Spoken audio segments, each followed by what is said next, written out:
Hello there, live action from the early stages of the FA Cup here on BBC Sport now. Westbury United of the Southern League Division 1 South host Farnborough of the National League South in the third round of qualifying. Alongside me a man who's made over 450 league appearances for clubs such as Bury and Rochdale, David Flitcroft. David, this has all of the ingredients of a cup upset, doesn't it? Yeah, there's a real excitement in the Westbury camp. The players will not want to disappoint with the cameras on. And then for Farnborough, you can see that they realise they'll have to be at the professional best to get a result today. Well, Wiltshire side Westbury have come through 4 rounds and 5 matches so far, starting at the very beginning of the FA Cup in the extra preliminary round.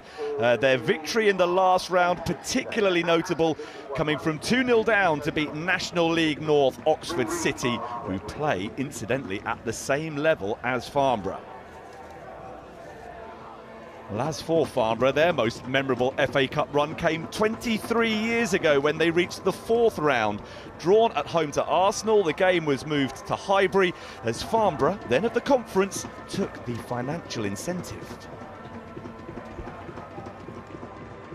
The last time I was here in La Manga, I was following England's World Cup preparations. This time, I'm following a slightly different English team, Farnborough Town, and they've got aspirations all of their own. Too many people go into these situations and they let the situation dominate them rather than making the most of it and dominating the situation. And we want to make sure that when we look back on the game, we can say we earned a lot of pride and we gave it our best shot. And the only way we're going to do that is if we're relaxed and we're in the right frame of mind to do our best. In rounds 1, 2 and 3, Farnborough scored 11 goals and conceded just 3. They've earned their place in round 4 and their place in the sun. It was a good decision by the club to bring us out here for a few days.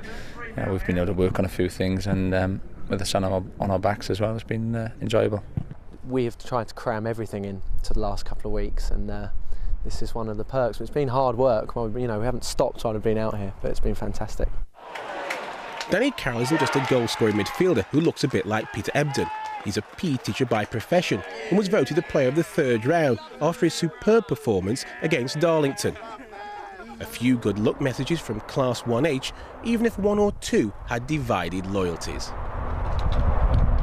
Oh, the Arsenal supporters amongst them have been giving me a bit of stick, but yeah, most of them have been saying they'll be cheering us on. Not only did the team leave Farnborough behind for their preparations, the match has also been moved from the Amita Stadium in Cherrywood Road to Highbury. The club have been criticised for taking the money. Well, I think first and foremost you have to be honest about your own capability. And I know that Farnborough Town Football Club isn't equipped to handle a game of that magnitude. There will be cynics, of course there will be, but I can't afford to care about them. I know we made the right decision, and I know that there's going to be a lot of romance in Saturday's game if we can pull off a great result. Well, any thoughts of romance soon disappeared as Farnborough's slim hopes were undone in the space of 10 minutes midway through the first half. Sol Campbell headed in the first goal at Highbury before striker Francis Jeffers tucked away the second.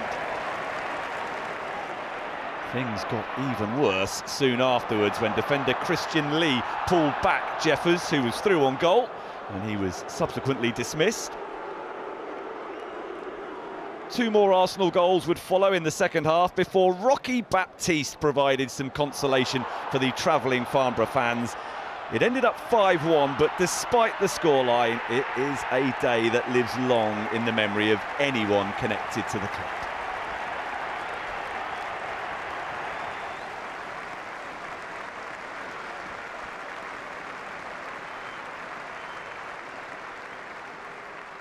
Well, that was then. What about today? Let's hear from both camps ahead of kickoff, starting with the Westbury joint managers Ricky Holbert and Lewis Porter.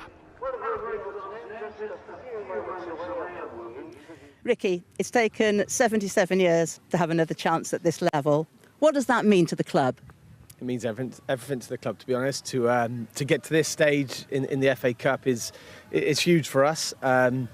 Like I said, the club's been through some tough times recently, and it's nothing more than they deserve for all the effort that everybody puts in behind the scenes and the players and stuff like that. This is incredible.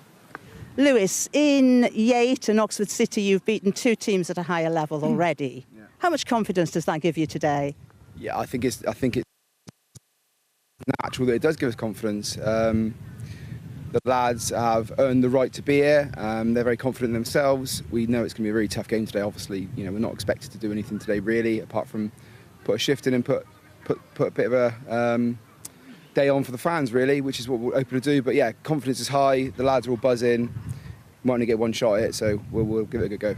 But how do you try and do it again? Make it as difficult as we can for them. Like we said in there, you've done it once, you can do it again. So just got to come out here with all the confidence. Like I said, make it difficult. You know, this is our ground, our patch. Yeah, and just press and, you know, don't many time on the ball. Yeah, we'll try our best. We'll try our best. Walking in here, it feels like a really big day for Westbury. It is. How do you deal with that from your side? I think we just got to embrace it. It's actually an exciting challenge. It's pretty much anyone involved with football that's not involved with Farnborough wants us to lose. The giant killing is all set up, but that's a challenge. It's an exciting challenge. We're really looking forward to it. Yeah, it's their very big day, but it's also a big opportunity for us. Let's be honest. We're 2 levels higher. We need to embrace this and make sure that we're still in the hat come 5 o'clock. In Oxford City, they beat a team at your level. So how worrying is that? I don't think worrying is the right word. It's a clear warning. You know, they also beat a side only 1 level below as well in Frome. So, look, in a way, that's a real positive. You know, the players know what's coming. We know this is going to be a very tough game. We've prepared very professionally. We will do everything in our power to make sure we get through. We know it's going to be a tough game. But as I said, we're confident. We're looking forward to it. But it is the FA Cup. You know, when you look at the pitch, the drainage issues, etc., the great form that the home side are in, it's their big day. We know that's what the FA Cup's all about, and that's the exciting thing about it. We know we'll have to play very well, but we're certainly looking forward to the challenge. Thank you. Annie Barker with the questions to the Farnborough boss, Spencer Day, and Ricky Holbert and Lewis Porter of Westbury United. There has been a real buzz around town. Talk of an aura of the FA Cup. Football has not been talked about in this particular corner of Wiltshire in quite this way for some time. A stadium that is used to holding maybe 200 or 300 people on a Saturday afternoon has got many, many more inside it today. This is no regular Saturday. The FA Cup first round proper, just 2 wins away. Close enough that Westbury United of the Southern League Division 1 and Farnborough of the National League South can begin to dream of a giant killing opportunity.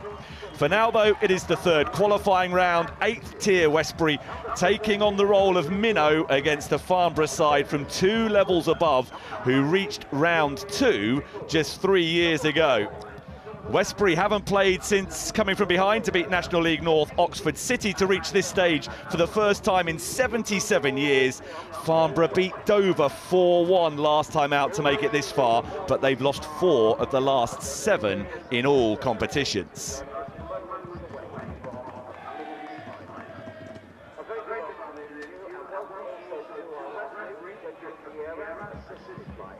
It is a big opportunity for both. Form, momentum, and the excitement around the ground is with Westbury United. Farnborough have to deal with all of that. It would be a bad afternoon if they were to be beaten today. Well, Westbury United make one change to the side that started against Oxford City in the 2nd qualifying round. Captain Ryan Bowl returns to provide height and leadership. The front 2 of Akeem Stewart and Josh Jenkins have each scored 4 FA Cup goals already. Ali Sen, scorer of the dramatic late winner in the last round, is again on the bench. A one Farnborough change to the side that was beaten last weekend at Hemel. Captain Ollie Robinson returns and a back 4 becomes a back 3. Midfielder Kai Jennings is a recent loan signing from League One AFC Wimbledon. Dominic Perlion, who scored twice in the last round, played in the Championship for Leeds United.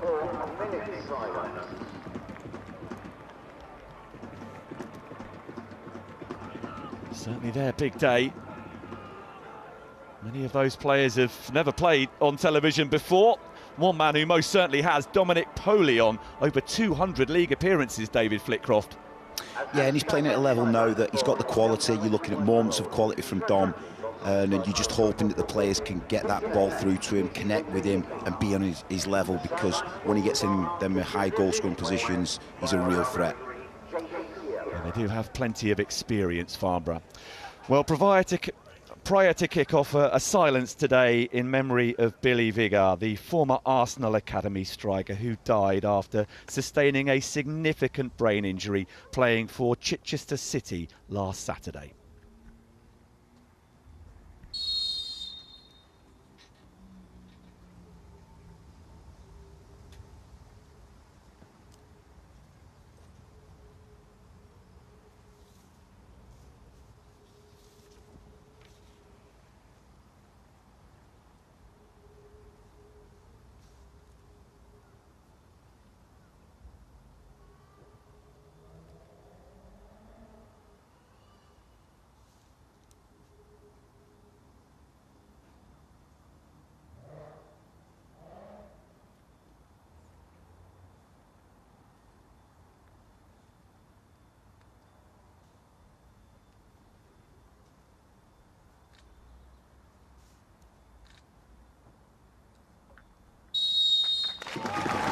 Somber moment's reflection ahead of kick-off. There will be tributes to Billy throughout non-league and at FA Cup games this weekend, and the FA have announced an immediate review into the safety of perimeter walls and boundaries at National League system level grounds.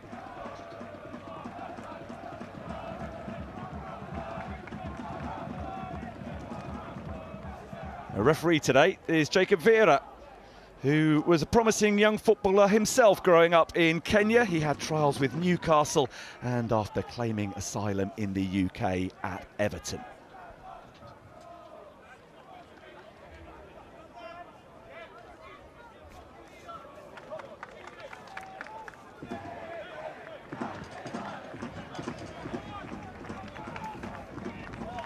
Those crucial final moments of preparation as two sets of players take stock of what is ahead of them.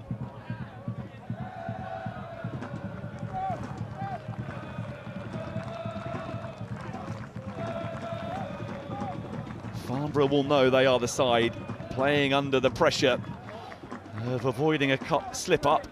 Westbury United with an opportunity to continue this remarkable run and get beyond this stage of the FA Cup for the first time. It is 8th tier Westbury United against Farnborough of National League South, the 6th tier of English football in the 3rd qualifying round of the FA Cup.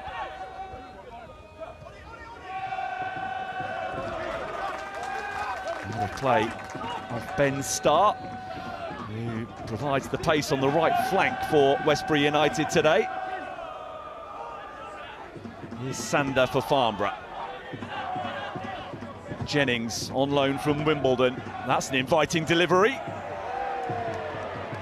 And Rakesh Bingham was the player arriving who couldn't quite apply the finishing touch. Yeah, he's just not picked up the flight there. The flight's come in. It's quite a nice gifted ball and then just go and attack it, go and be aggressive and go and attack it. And there was certainly a good chance there. Joel Manning in goal for Westbury, as he has been in every game in all competitions this season. One of those new to the club for this campaign, but it is notable for a team playing at this level, the 8th tier of English football, that the core of the squad has been together for the last 4 or 5 seasons. That is unusual. Not as much chopping and changing at Westbury United as with some of their rivals.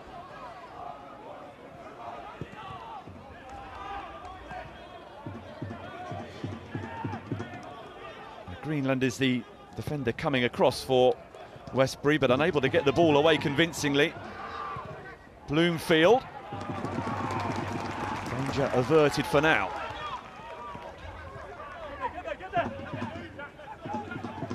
Positive start from Farnborough. And Jennings has been sent flying. That is most certainly a free kick. Yeah, you can see from the manager before the game, you know, talking about the pitch, and he's not probably wanting to use it across the pitch much. He's wanting to get it forward early, which they are doing, getting into them aggressive areas, and this is a good opportunity from a set piece. Yeah, you can see those drainage channels on the pitch, which haven't been much use considering how dry it's been over the course of this summer. And certainly that was a concern for Farnborough ahead of the game, whether the ball would run as true as they were used to.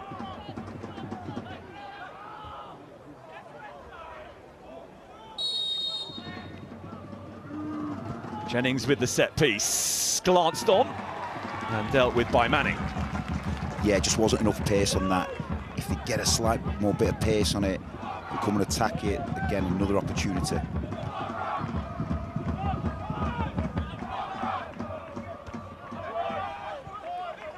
It was Bloomfield who flicked it goalwards, a player who already has 5 goals this season.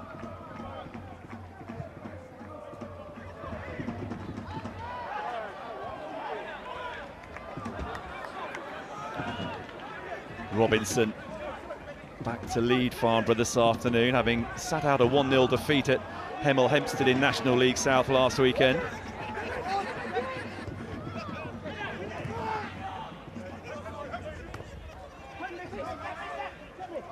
Here's Bloomfield. Sandar. Jack Young.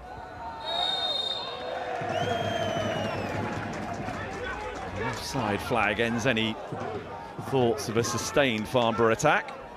Yeah, I'm surprised by Dominic there. He's, he doesn't have to beat that line. He's quick enough to just hold his line there to stay on side. It's a decent ball through. If he holds his line, then he's potentially got a one-on-one there. Yeah, Dominic Perleon is used to the latter stages of the FA Cup compared to this. He's played in the 3rd round for both Leeds and AFC Wimbledon. Scored 3 championship goals with Leeds United, where he started his career. So he's a player who has played at a considerably higher level than this. Stewart getting a shot away, the first in anger for Jack Turner to deal with in the Farnborough goal. Yeah, good chance. The first ball is excellent. Got hold of it and then caught it really well. Great strike.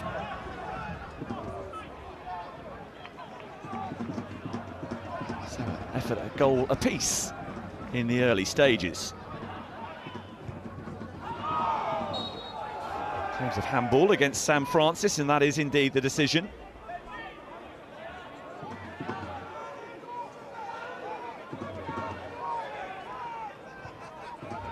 Farnborough are getting on with it, allowing Westbury to settle into the task of playing at this stage of the FA Cup for the first time since 1948. What a job that Ricky Hulbert and his co-manager Lewis Porter stood to his right have done to galvanise this team. They first came in 5 years ago, gained promotion to the 8th tier of English football for the first time, and that is where Westbury United have been ever since.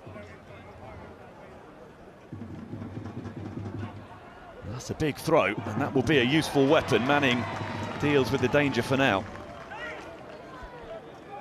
Yeah, it's a good elevation. A lot of times you don't score on that first one, it's the secondary phase, and Westbury was all over that. Good positioning from him. Well, that's clumsy, and the decision is Westbury free kick. Good position, good opportunity. Right in the corner of the box here, to get the delivery right, get the setup right. It's a good opportunity from that distance. John Onyanuga is the player playing on the right-hand side for Farnborough today. Luciano de Aurea Henry started the season as Spencer Day's first choice right back, but he's amongst those injured. Have had their issues with injuries this season. Spencer Day said he's not previously experienced bad luck like it. Sort of phlegmatically just recognised that maybe it's his time. Every so often during your career, you have to come to terms with setbacks. So it's the Westbury captain Ryan Ball with the free kick. Turner got fingertips too, and the outcome will be a corner. Yeah, he's tested Turner there. It's a good ball in.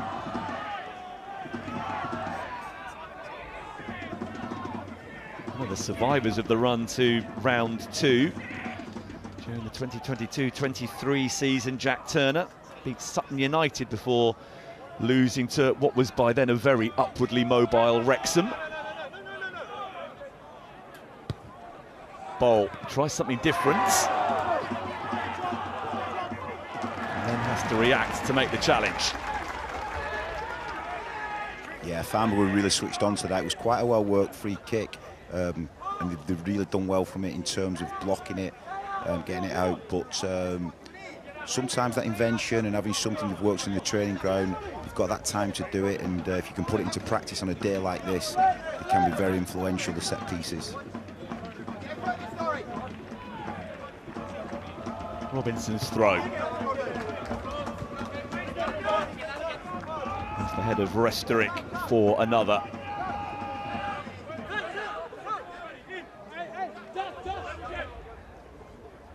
Robinson is the other Farnborough survivor of that run to the game against Wrexham 3 years ago.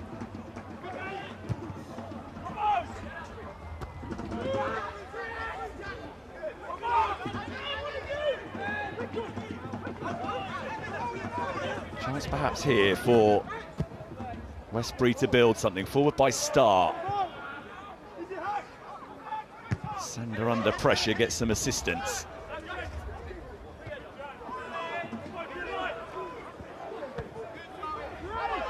Ben Starr forward again.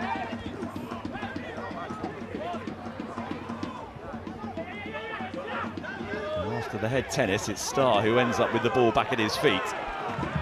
Yeah, it is lively, and you can see that they're under instruction to get it forward. Both teams get it forward early, but just want someone to have that composure, just bring the ball down, get them calm, and start looking for them passes to infiltrate the opposition.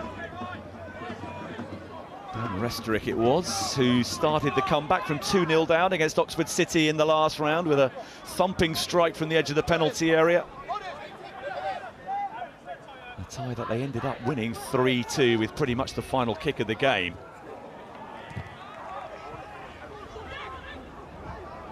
Polion unable to control. Cockerill looking to get back. Makes a good challenge as well. Young out to Hakim Sandar, up against Starr, in from Sandar, and that's well blocked.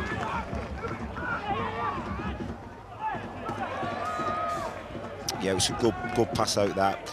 They've looked to Sandar, looked to get on that 1v1, and he looks like he's got the pace, but they've come across well to stop the cross.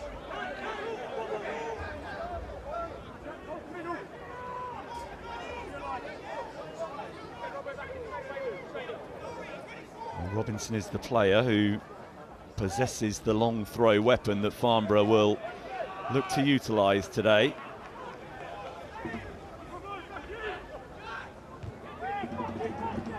Back in from Young.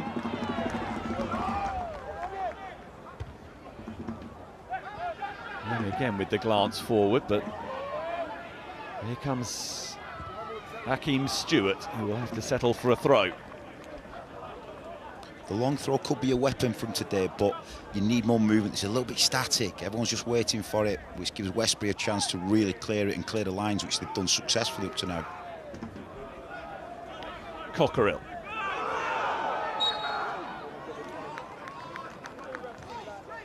A query from Ryan Boyle as to why he's been penalised, and it will be a Farnborough free kick.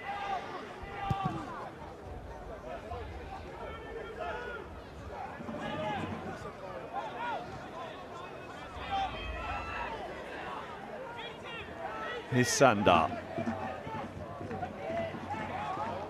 Jennings was there to assist, and Francis came across to make sure that assistance could not be used.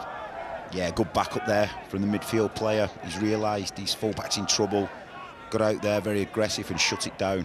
Excellent covering. Moved to the UK from Nigeria about 4 years ago. Sam Francis had been playing in the Swindon area before Westbury United liked what they saw.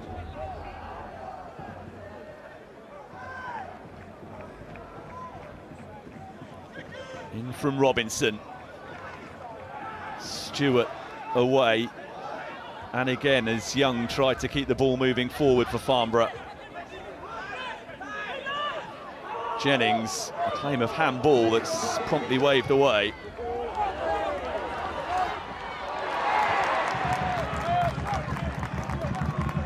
That's excellent defending, great on the cover. It's a decent ball, slide ball down, but the covering defender there, top draw.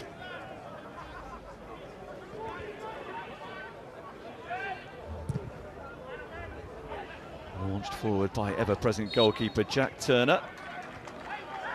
Free kick for the foul on Jack Whitcomb.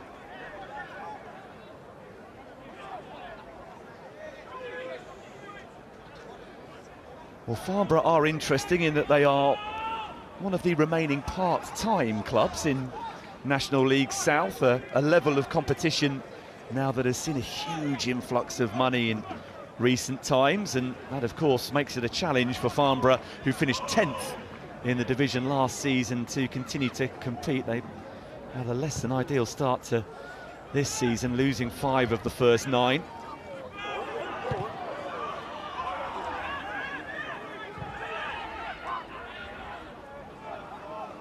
Bingham unable to turn away from the challenges and will be satisfied with the throw is the outcome, which Young wanted to get on with quickly. Former Newcastle United youth team player Jack Young, who joined Farnborough as a free agent just last week, having left Wycombe Wanderers.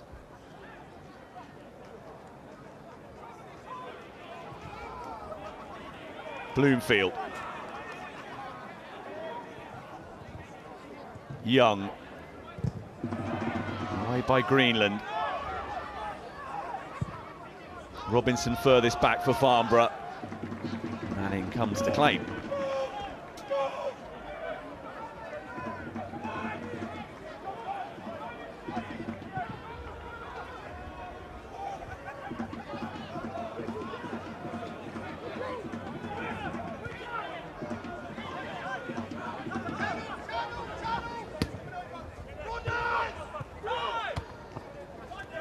In play by Sanda. Here's Jennings. Purlian on the move. Across comes Restorick. Yeah, it's poor by Dom. He's got that experience, you know. Restorick's not going anywhere. He's facing his back to goal. Probably going to kick it out anyway, and he's just let him off. He's just given him that rest, and they'll be welcome with the breather now, just to restart and reset from the goalkeeper's kick. But Dominic there just got to be patient with him and let him make the mistake, let him make the decision. Obviously a hugely experienced player that Spencer Day has at his disposal, Dominic Purlian. What's it like though for somebody who's come through an academy, a setup like Leeds United have, to not only be playing at 6th tier level for Farnborough, but to pitch up somewhere like this today in the FA Cup? It can be frustrating because, you know, that purity that you play in the higher leagues and in the high, you know, echelons, you get everything perfect. The difficulty, but just by being professional today and doing what's really necessary to guide the group through. Bowl leading by example for Westbury, and it's a relatively inviting delivery that perhaps deserves someone to be reacting to. It's Stewart now trying to keep up the pressure. Great quality, real good quality, and I think it took Stewart by surprise. You know, he's not been anticipated that ball coming in there. Slip forward again, this time by Starr. Francis unable to get on the loose ball. Instead, here's Bloomfield for Farnborough. Strength, determination, and no shortage of skill as well. Yeah, it's brilliant hold-up play there by Bloomfield. He's got himself available, made himself available for his team. He knows that the ball's going to be coming in direct, and great link-up. For Farnborough to do well today, Bloomfield's going to have to do a lot of that, and very accomplished at that.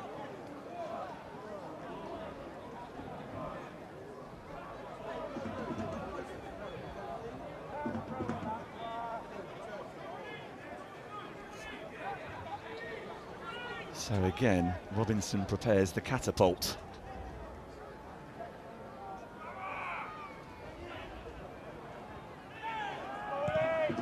So far so good in terms of defending those for Westbury United.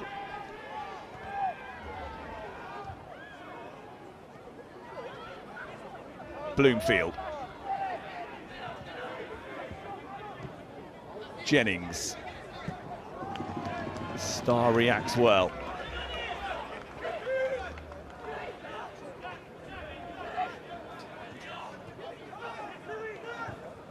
Lomas getting the ball forward to Bloomfield. Sliding in is Whitcomb.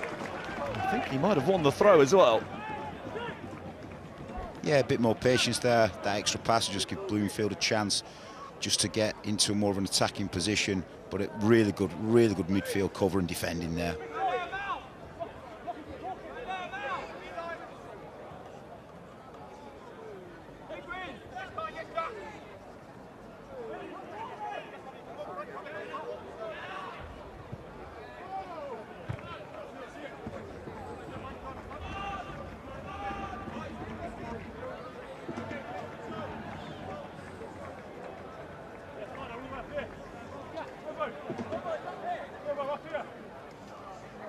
There's been talk of a buzz around the town, the aura of the FA Cup. Unfamiliar faces queuing for tickets was what I heard from Ricky Holbert, the Westbury co-manager.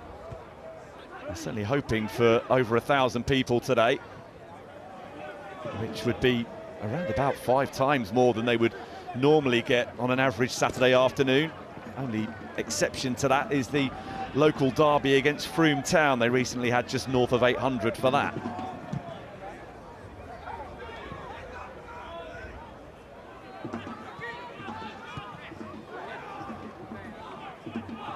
Bowl. Whitcomb. Cockerill forward for Starr. Would have a chance to run at the Farnborough defence. Starr. Ambitious. And there might have been a touch on its way through to Jack Turner. That's a decent save. Yeah, really good footwork. That's that last little bit of composure that you just need. Sidestepped, dipped his shoulder, set himself, got the shot off and just slightly took the deflection. But good play, good aggressive play. What have you made of the balance of play so far? They've had a couple of efforts at goal now. Westbury. Yeah, Westbury are dealing with the direct pressure really well. Defensively, they set up to deal with that pressure, and then offensively, you know, going attacking wise, they've been able to just pinch little moments of quality. Ball in there. Starr just been able to, you know, offset the player and get a shot off. So really well balanced.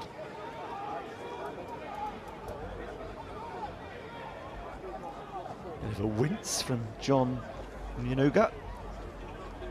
And whilst he composes himself, it will be Robinson who takes over with the throw.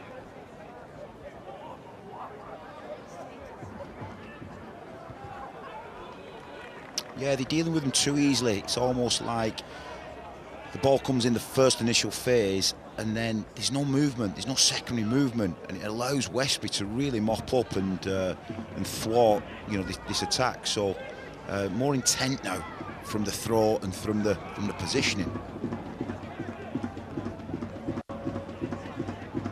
Robinson launches in another towering throw, and Young is once more the player the ball ends up heading towards. Akeem Stewart with some admirable tenacity to somehow still have the ball at his feet. And now the bounce of the ball might be favourable for the home side, but Jenkins just couldn't force his way through.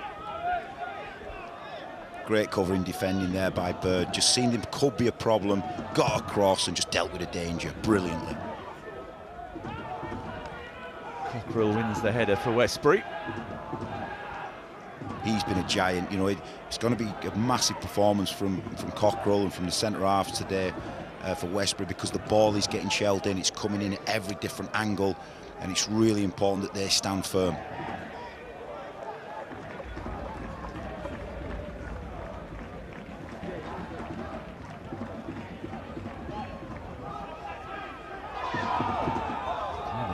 Ball against Jennings, but Sandar is allowed to continue. Starr deals with that threat. Jennings thought he was being fouled. Young to Kai Jennings.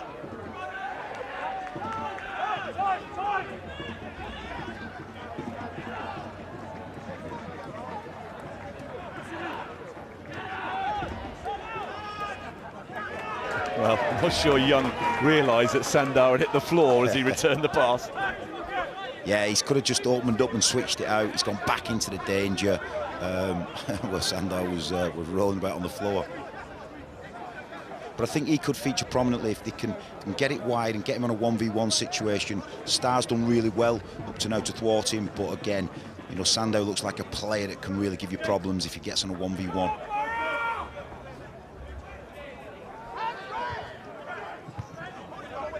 Swept away by Sandar, headed forward by Cockerill. And then Resterick with the leap. This is Francis. Wide for his skipper, Bowl. And Turner claiming the ball as his own inside the penalty area.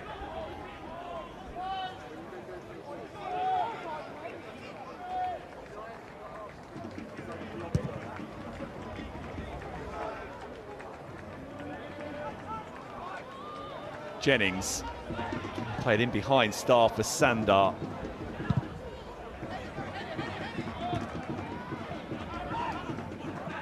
Jennings to Young, back to Jennings.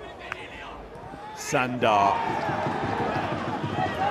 Nothing more than a collision is the verdict of the referee.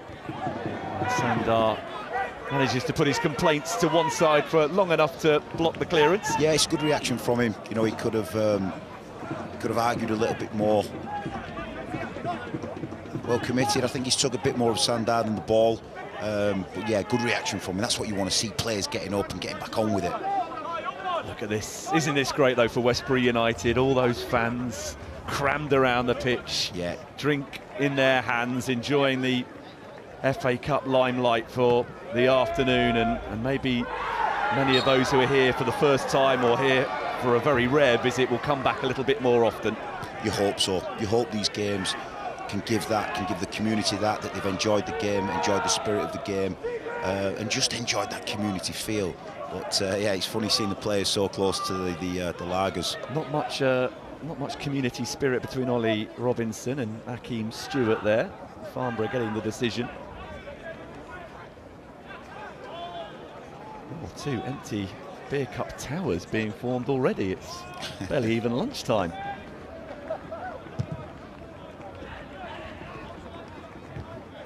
Resterick away. Stewart for Francis.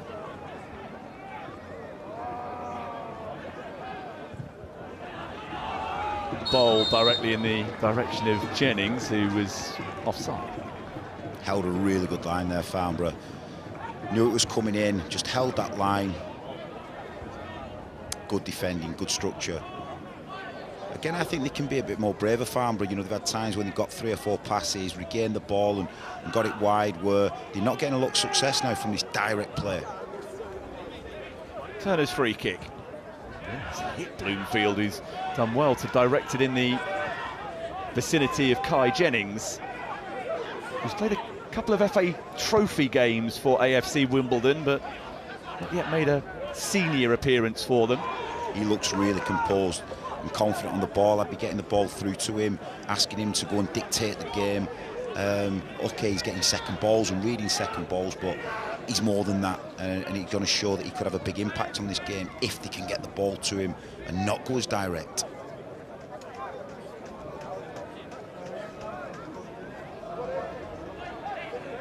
That's what it's about. Look at that. What brilliant that. Robinson takes the throw. It's not been cleared, and it comes back to the Farnborough captain, who got a shot away in anger. This is Lachlan Bird, who'd come forward for the throw and can remain forward for another. See, the throwing count now is probably in the 9 to 10, something like that, and they're just not getting enough from it, not getting enough impact from it. One captain blocking a shot from the other.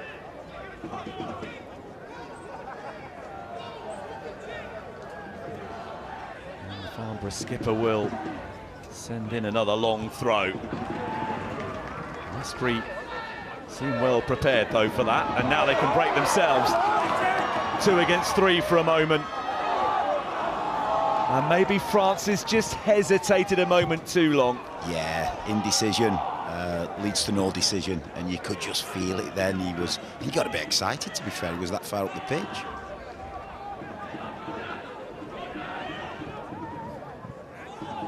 Young's pass cut out by Aaron Witchell.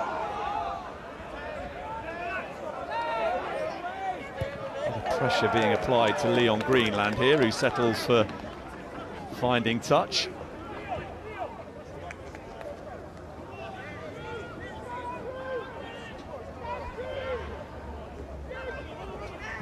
Just wanted to take on one player too many, didn't he there, Sam Francis, when he had Akeem Stewart ahead of him.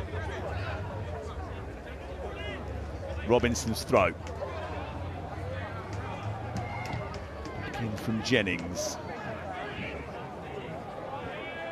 Miscue from Young, who's otherwise been pretty accurate with the passes.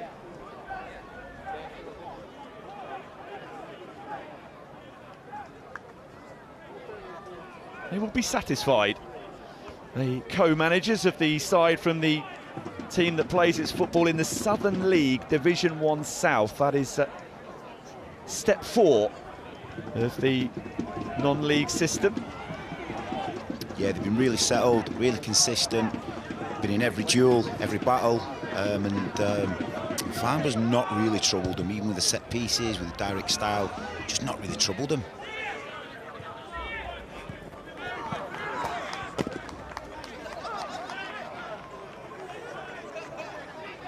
They look like they belong at this level, they look comfy at the level, they don't look overawed by the occasion, settled in really well.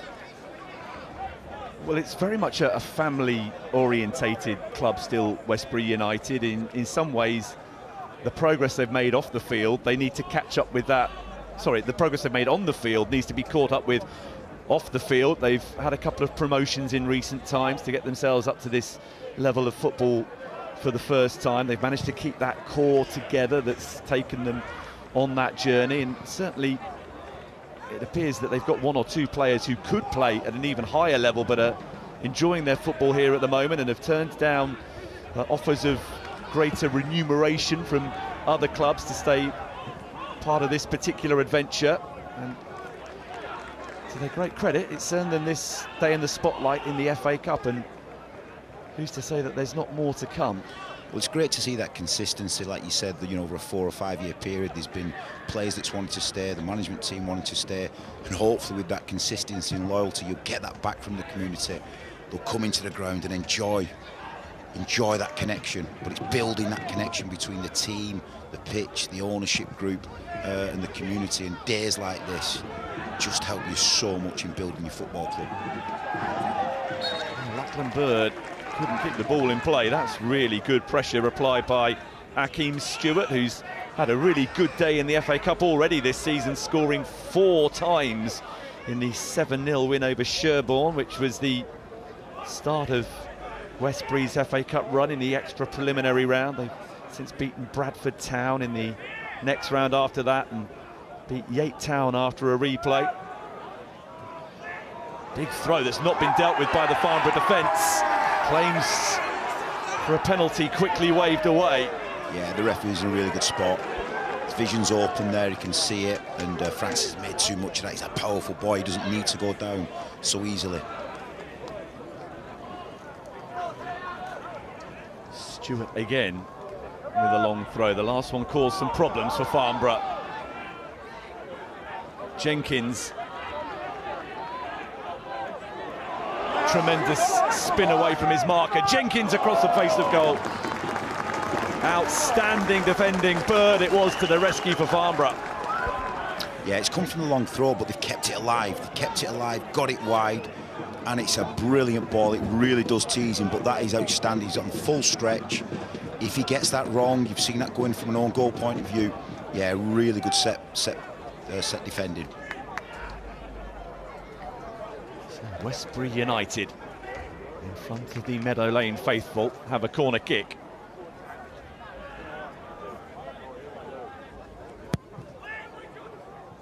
In towards that near post, but side netting rather than any trouble for Jack Turner.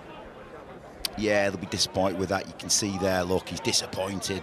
They'll have worked on it this week in training. They'll know it's an important feature of what they're trying to do to score. And it is about the delivery. You can do as much work as you want on the training ground with different routines and different patterns, but it's all about the delivery.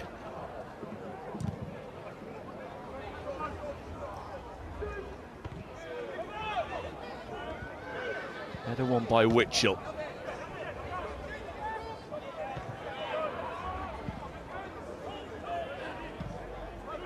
Sent forward by Restorick. Robinson deals with the bobbling ball and wins a throw.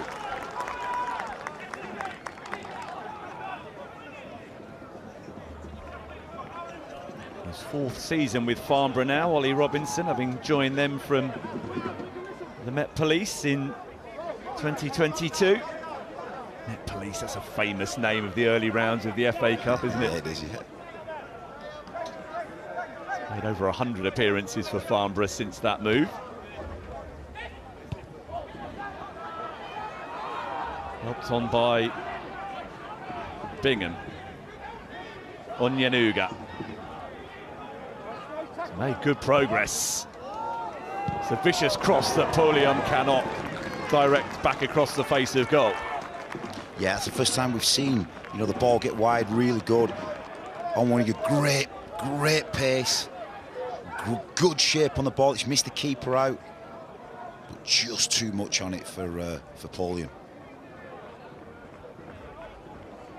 They scored half of Farnborough's goals in the last round. They came from the deficit to beat Dover 4-1. Bloomfield and Bingham, the other scorers, on what was arguably Farnborough's best day of the season so far.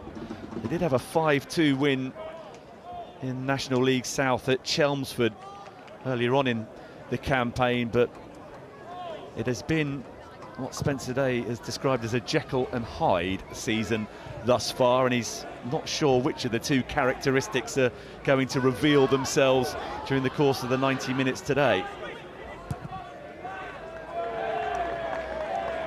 That's what you're searching for as a manager, that consistency. Consistency in training, consistency in games, and you know, he'll be feeling that he's just not getting that at the minute from his team. Cockerill with the throw. Witchell with the header. Boyle likewise. Safely through to Turner. You know, they've gone direct every time. And Westbury's dropped now, the space is in, that they can play it more now, they can move the ball around the pitch a little bit, but they're still going in direct, even though Westbury's dropped to a really deep line. Polion. There's one Farnborough, a corner kick.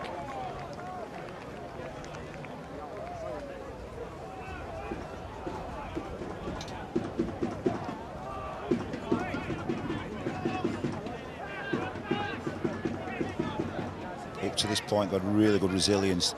They set up well, Westbury, as a defensive unit on the set pieces, but they've attacked it, they've put the bodies on the line. Jennings with the delivery. Bird back into what he hopes is a dangerous area. Thumped away by Sam Francis. Here goes Stewart. On his own for now, but support is arriving quickly. It's Jennings who's done the chasing back. Young there too, but Jennings comes up with a challenge at the expense of a throw. Yeah, he just hesitated. He was driving brilliantly there, just hesitated to give the defender a chance to get back at him. And there was a run on the inside of him, just slowed down there. Go and take your space, go and take the ground, go and get that crossing. Give them a problem. Hakeem Stewart tests that Farnborough defence again. This is Aaron Witchell. Star unable to control. And now Polion.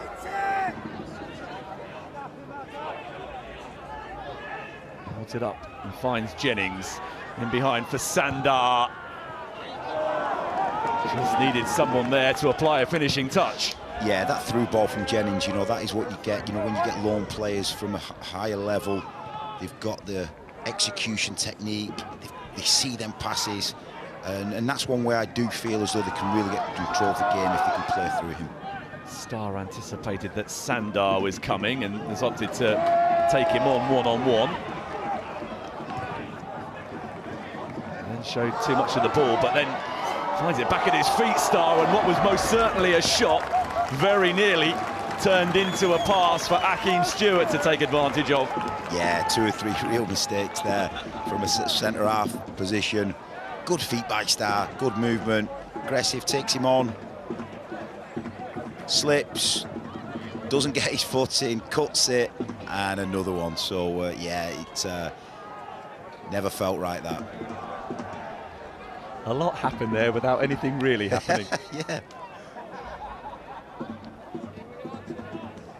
But they've grown into the task, Westbury United, as the first half has gone on and they have kept Farnborough at bay. They've been a little bit more adventurous themselves, and they should be applauded for that. Yeah, you can see that belief from the other rounds, the other games that they've played. They've got that belief now. They actually believe, certainly on home soil, that they can get a result here. Well, that will be a free kick for the challenge on John Nyanuga. He's probably been in the wars as much as anybody in Farnborough colours. Yeah, they see him as a threat. He is. He's got that direct pace, so they've been able to try and stop him early by sort of any means. But yeah, once he gets into his flow, he's a real danger on that right-hand side. Jennings.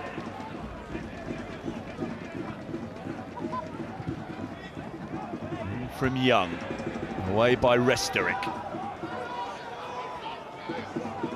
Sandar.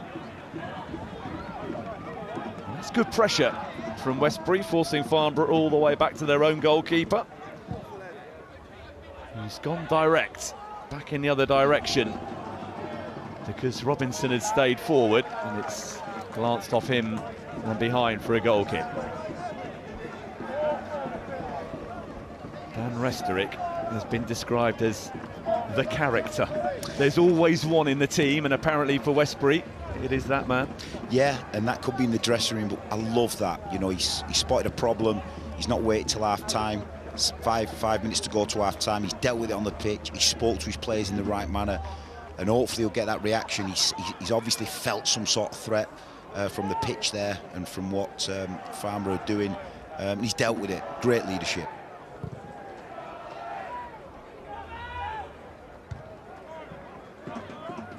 Resterick is there again, getting the better of Polion.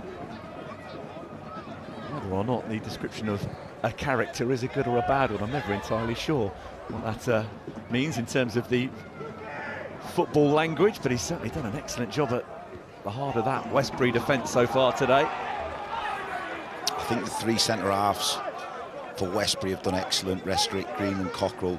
They've had a lot of balls come into them. They've dealt with them. They've stood strong against that might. They've stood strong against another long throw we're going to see now. And they've just got to keep that concentration just as they tire as they dip before half-time. It's really important that they keep that focus. I think normally Robinson is enjoying the, should we describe it as camaraderie he's getting from the home fans who he's become familiar with all of those throws along the touchline in this first half. But it's great to see, isn't it? We're all competitors, you're in a real competitive world, but then there's them respect levels that you want to see in football. They're so close to the player and to the supporters. You want to see that respect from the sidelines and that little bit of banter. Brilliant for the game. Look at all the young people in the crowd, this is what the FA Cup does. It gives you that closeness to the players, to the community. It's brilliant. It's a big old patch actually that Westbury play in the Southern League Division 1 South. They've got a visit coming up from Mousel, who are right down in the very tip of Cornwall. You might be familiar with that name from summer holidays in that part of the world, and that's a 4-hour drive, 8-hour round trip for a game in the 8th tier of English football. And they'll have that return visit to make a little bit later on in the season, Westbury, but it gives you an idea of the scale of the geography that they are dealing with. And again, the commitment from players and staff and supporters to, you know, to go and follow that. And like you look at Dominic Paulion, he's been at a high level, and he's given everything for his team today. And that's what you want to see when players come down the levels. They never lose that enthusiasm, that love, that commitment that football gives you. Launched forward by Manning. Is there going to be a clear-cut chance before half-time?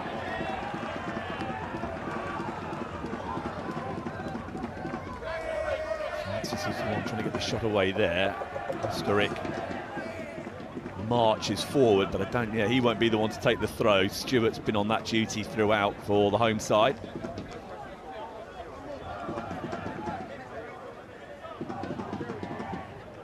He's getting a little bit less guidance than Robinson is in similar circumstances for Farnborough. Launched in by Hakeem Stewart.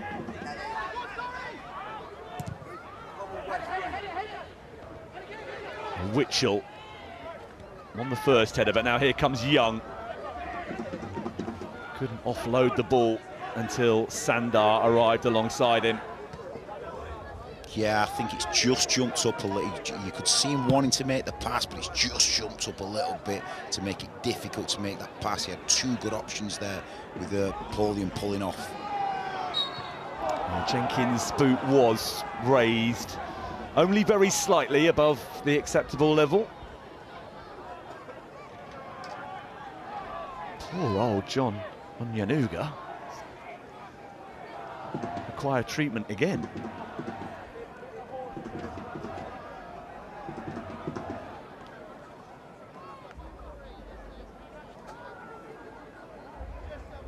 Yeah, just collided on the shins there. Been in a wars today.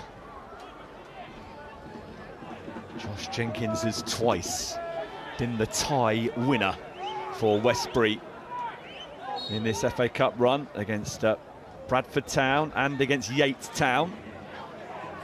Yate from a division above Westbury. They've twice knocked out sides above them in the English football pyramid. Restorick has won the header. Starr has flicked it a little bit further away. Sandar into Paulion, and the ball did bounce up and strike him on the arm.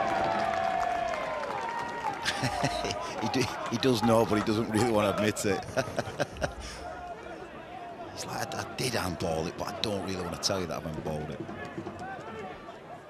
Just jumped up again, just kicked up as he flicked it. Just been able to use it, and it was to his advantage. One of those that you just hope the referee hasn't noticed. Yeah.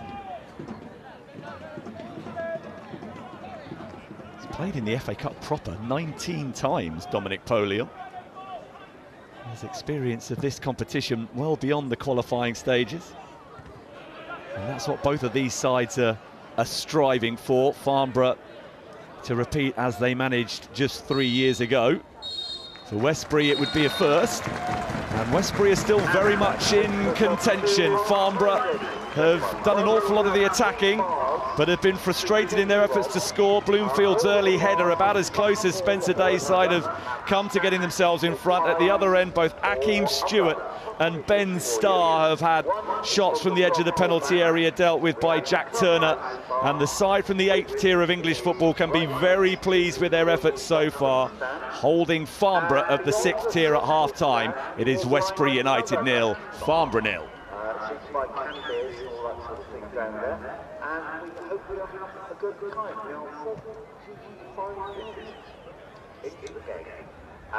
Just got to say, the home fans taking stock of what they've seen in the first half. The bar has done good business, as well as the ticket office.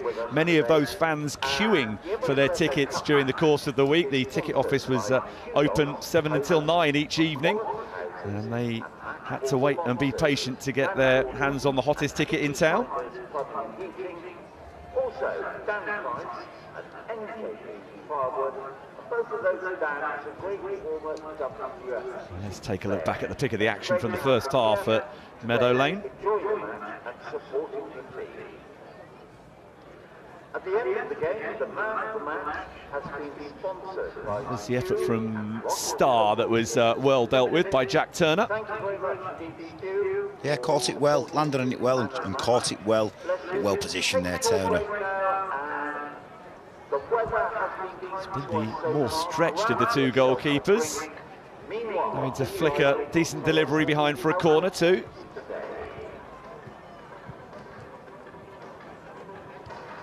Really positive play, good feet, just not caught it on the end, just stretching for that shot.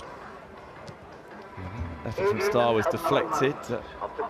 Josh Jenkins getting a ball across the face of goal that was dealt with by Lachlan Bird. At the other end, just Farnborough haven't quite been able to find a way to click, get the better of that Westbury back three, and Dominic Polion has been kept relatively quiet, despite having scored 5 goals in all competitions this season.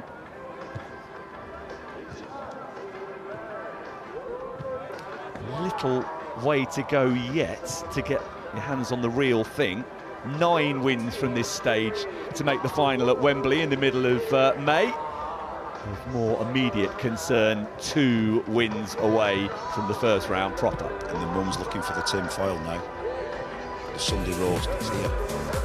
Made into an FA Cup.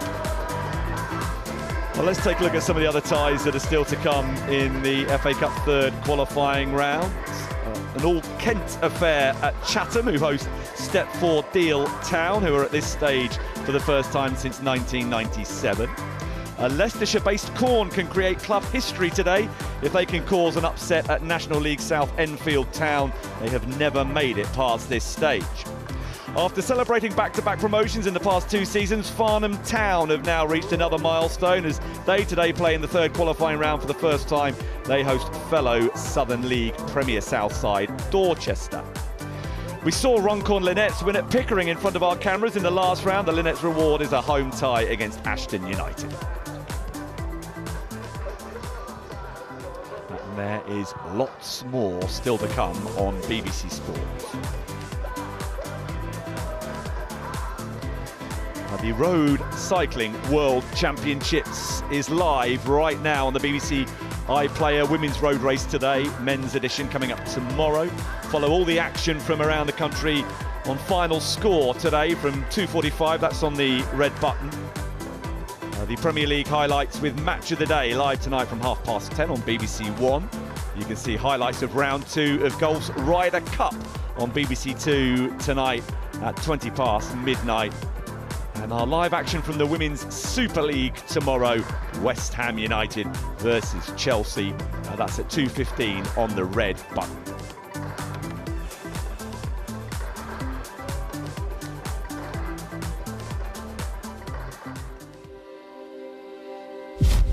Everything you normally play for is so big or whatever, big silver thing. You've got this tiny little pot of dust that means so much more because of everything that's gone into it. The Ashes is still the ultimate. You grew up just observing it, admiring it, and then daring to dream. The butterflies are that much more pronounced. The stakes are that much higher. Convicts versus Mother England. I guess it goes all the way back to that. Australia would rather lose a series to any other team in the world than England. They're properly haters. You can't comprehend how tough it is. It was a massive moment for the country. We're still talking about it now. The memories that inspired me. It's going to be in that conversation for the best Test series of all time. Another season of ups, downs and everything in between. Does it feel a little bit different this season? Here we go again. Ooh, the action. You want to have your say. And the reaction. There's lots of talk on social media. Goals dissected. Got to do this, got to do that. Interesting debate. Fans connected. A lot of match of the day. Who's going to win it? What do you think? They've all got a chance. Like never before. 209 live games on 5 Live. Keep your discipline. How about that? Entertainment. It's what everybody's talking about. Football on the BBC. I went through the worst year of my life because I couldn't box. In this big house that I bought, I find myself just sat alone. I just want to show Bambi and Molly, I'm back. He owes it to everybody around him. I need to get back to me. That's the big thing about being a Fury. Fighting till our last breath. Tommy, the good, the bad, the Fury. Press red for all episodes on BBC iPlayer. Power isn't given. Power is taken. I am the true King of England. Are you with me? Today we take victory. Where's the victory if the whole world burns to achieve it? King and Conqueror. Press red for all episodes on BBC iPlayer. The Football Academy on BBC iPlayer, where young players aspire to reach the top of their game. No one will ever be better than me. Witness the players striking highs Some goal out, by the way. and tackling lows, on and off the pitch. There's exciting challenges. All right, let's do it. And more famous faces. What a goal. This is one goal you don't want to miss. The Football Academy. Watch now on BBC iPlayer. This isn't the path I thought I would take. Welcome to the fight, MMA style. You're dicing my death every time you step on the arcade. Punching up. My goal is to turn pro. I want to make myself one of the strongest women to come out of ballymena. And crashing down. I'm just riddled with self-doubt. I've put so much pressure on myself to win. That's it, Rachel, in the pocket. Now I'm scared to lose.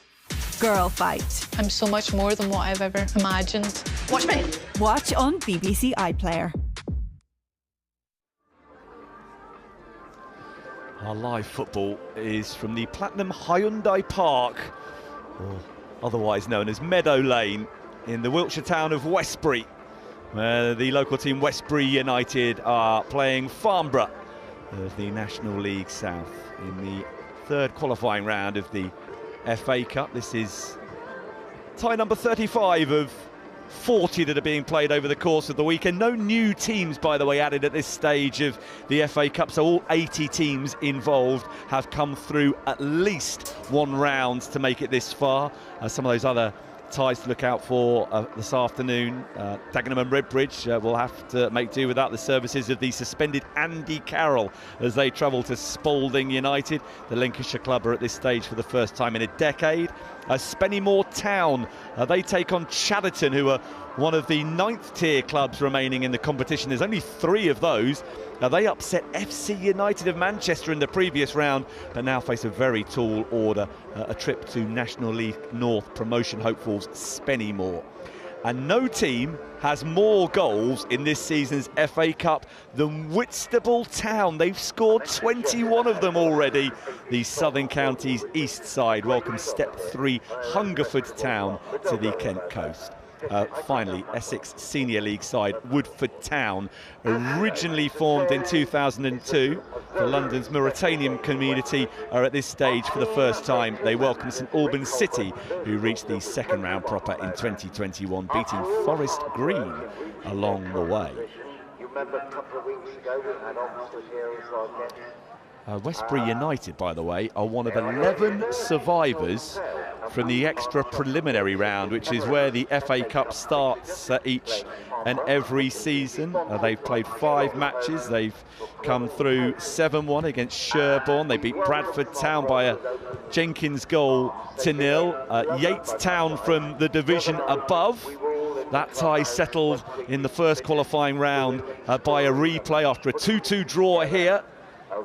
Jenkins scored twice in the replay, and then it was that famous day against Oxford City here 2 weeks ago in round 2 of qualifying, coming from 2-0 down to win 3-2. Restorick, Cannings and Ali Sen deep in stoppage time with the moment that sparked bedlam and ended up with a yellow card for co-manager Ricky Hulbert as he celebrated on the pitch. But that's what the FA Cup can do to you.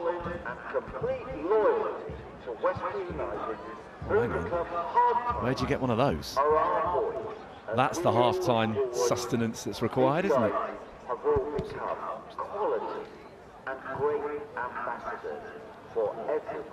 Proper football, that, isn't it? Plenty have made the journey, incidentally, from Farnborough, looking to help swirl the crowd into 4 figures. They once had, and by telling you who was involved in the game will give you an idea of how long ago it was. They did once have 1,500 here when the floodlights were erected for the first time, and Southampton brought a team down to Westbury for a pre-season friendly when a teenage Alan Shearer was involved before he'd even started his life as a record-breaking Premier League goal scorer. They've not had numbers like today here since that day when Alan Shearer and Southampton were in town for a friendly game. So that's the magnitude of what Westbury United are experiencing with a crowd that they do hope will exceed 1,000. They did a roaring trade on tickets throughout the week. 800 have been sold by midweek, few more since then, and there have been plenty, no doubt, that have turned up on the day. But they did urge fans who wanted to come to get their tickets in advance, because that would have made life a little bit easier getting people into the ground. Trees turned up as well, just in the background there. Well, they've actually had quite a bit of work to do to get the ground ready for this swelling in numbers. Some of the benches that fans regularly sit on have had to be taken away. They'd have been a hindrance rather than a help. There's been a fresh coat of paint in places. I know that Ricky Hulbert and Lewis Porter, the co-managers, were doing the beer run to make sure that the bar was well stocked, and friends and family were down here as well, hoping make sure that the ground was looking at its very best. So congratulations to everybody involved on and off the field for Westbury United to make today possible. I think you know you want to maximise it financially, which it looks like they are trying to do, but I think maximise it with people watching and that excitement and getting it out there in the local community that come on down and watch us represent the community, and that's what they've done today. That first half, to be proud of themselves, the way they've committed to the fixture, because they're well involved in this game. You can tell how far west we are as well. The balance between cider and lager has swung a little bit in favour of the apple drink.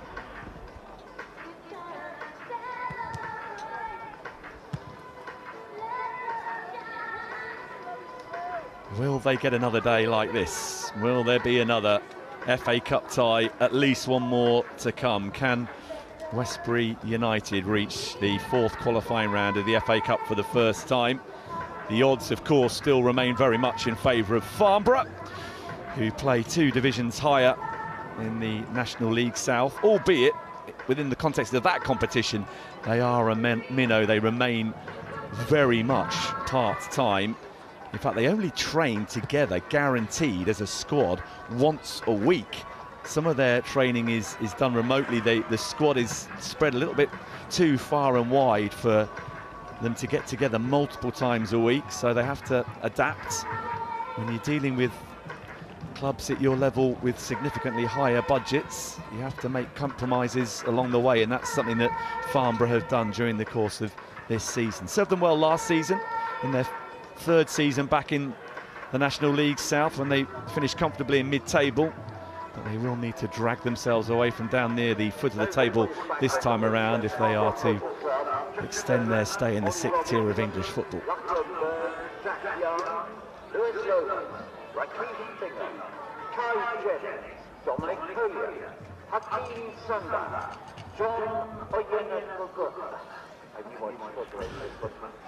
Yeah, John Inyanuga is one of the trickier ones in the Farnborough lineup for the Westbury United PA announcer. Often an unenviable task, as he reminds the fans in attendance of the 2 lineups ahead of the start of the second half. We're getting back underway all square at 0-0. What have Farnborough learnt about their lower league opponents in the first half that they can use to their advantage? And how well settled into the contest now are the team from the Southern League Division 1 South? The next 45 minutes will reveal all.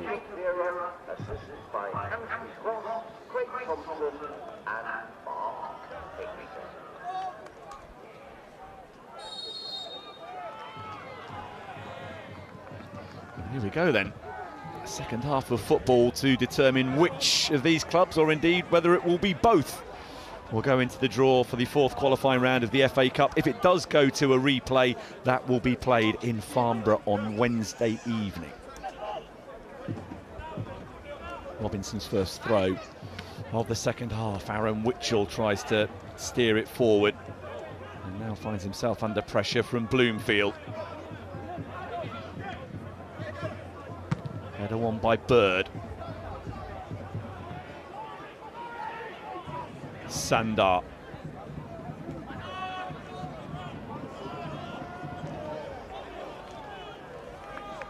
Play for a Farnborough throw.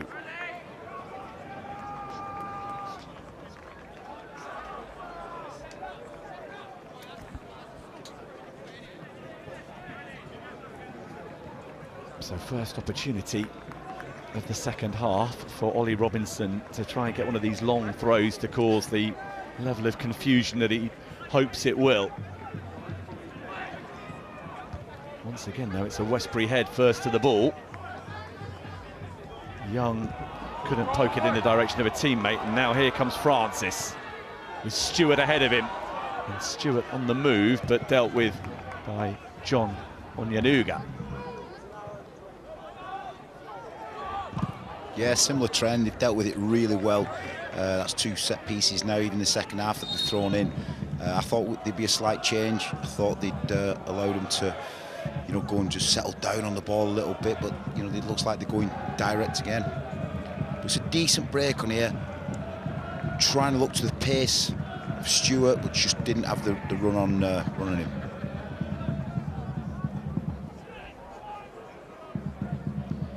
This is Sam Francis who's requiring the treatment after being caught with that hefty blow of the ball.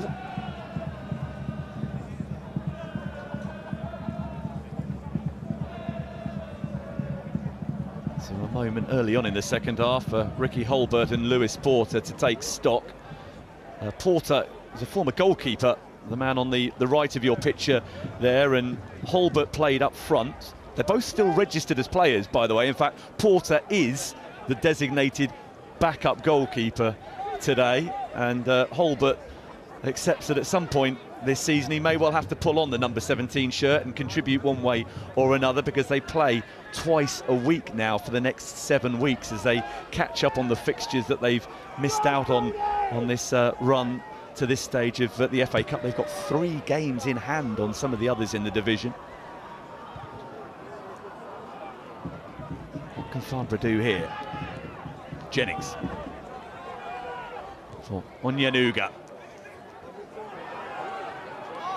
Bit of a tussle from which it is Ben Starr who emerges with the opportunity to clear. Yeah, Farnborough just throwing it in really quite aimlessly, and it's allowing Westbury just to be set up, really relaxed, good numbers in there. And they've dealt with it fantastically well. That direct pressure. And from Robinson. That might have ended up anywhere. That was a nasty one for Westbury. That's about as much panic as they've had with one of those long throws. Yeah, they've set up really well for it, and good trajectory on this one, good pace, good angle coming in.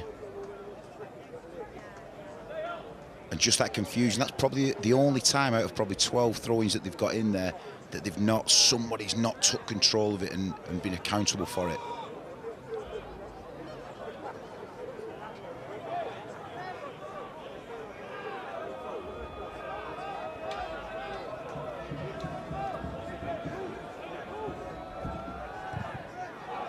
Manning yet to be stretched in the Westbury goal, and that is down to the excellent work done by the defensive line in front of him that have prevented Farnborough getting any meaningful shot in anger away at him.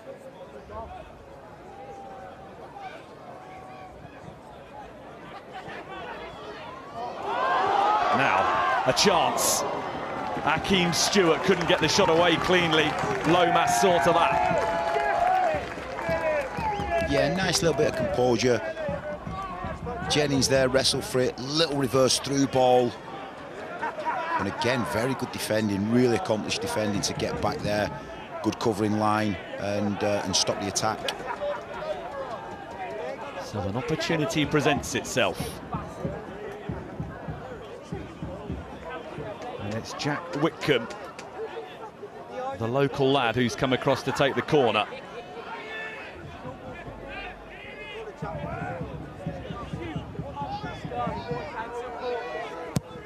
In from Whitcomb. And so close to the opening goal for Westbury United. Could Sam Francis have made better contact?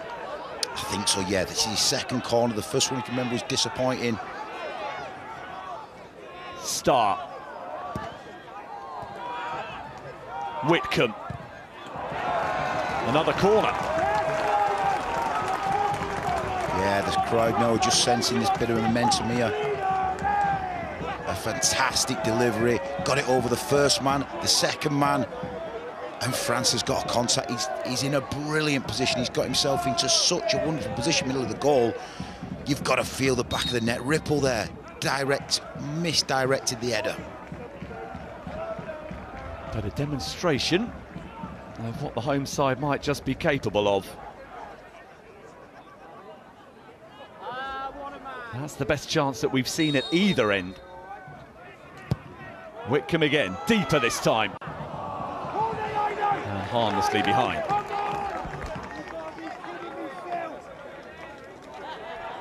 He will hope that is not a what-if moment. Yeah, and it can be, but you've just got to believe, you know, with 40 minutes to go, you've got to believe that you might get another moment. You've got to reset yourself, close it from your mind and get on what he's doing. He's had a really consistent game, Francis, in doing what he's good at in the midfield. And that opportunity's fell to him, but it's over now. Here he is again, Francis, a player his manager says has unbelievable ability. Bingham on Yanuga. Bowl away.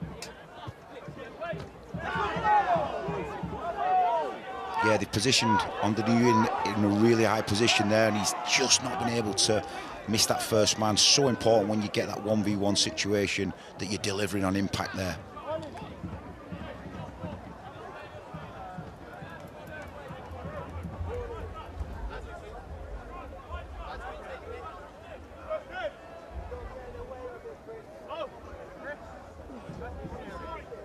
Cockerill's throw.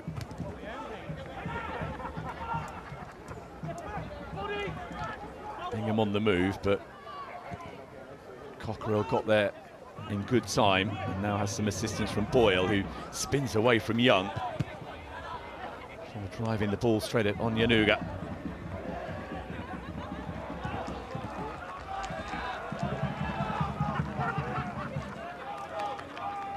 He is a quick central defender, Aaron Cockerill, not one of the biggest and most dominating as far as his managers are concerned, but they like him in that position because of how good he is on the ball. Yeah, he's got good mobility to get across there, senses danger, reads danger, gets across really well to stop any forward attacks.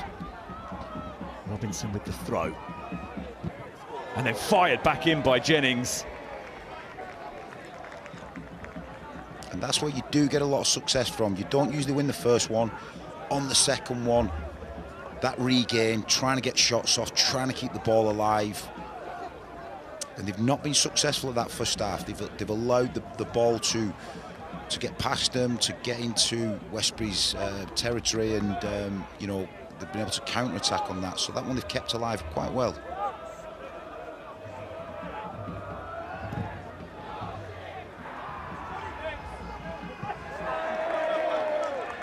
Boyle couldn't leap high enough to keep the ball in play.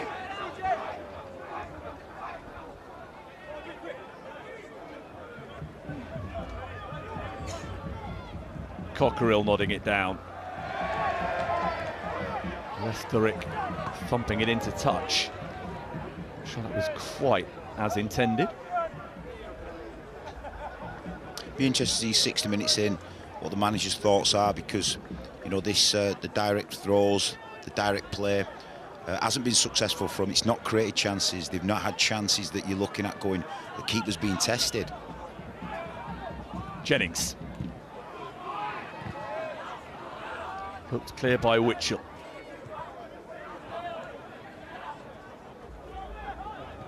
Jennings again. Robinson.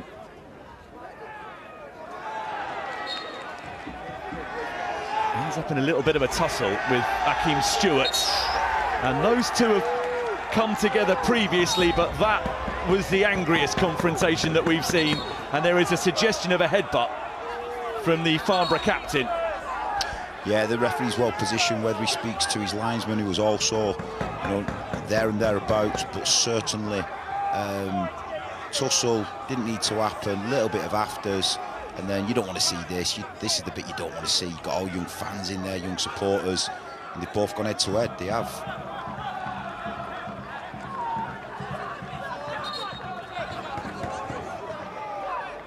Referee right on top of it, linesman on top of it, and that's what they're questioning now.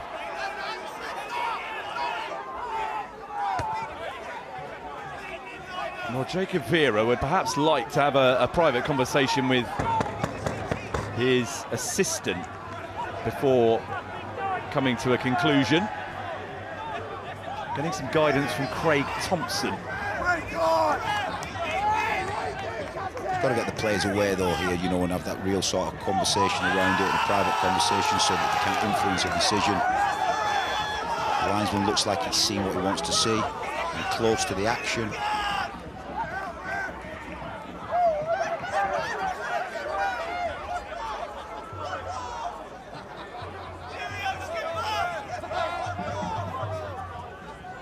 Feels like a yellow card apiece kind of situation, but have the officials seen it differently? Red for Ollie Robinson for violent conduct. Yeah. And that could be a tie-changing decision. Absolutely, and I do like the way that the referee there has took his time on it. He's not reacted, he's took the advice. We've not got the VAR. He's not got that use of that support. So they've worked as a team.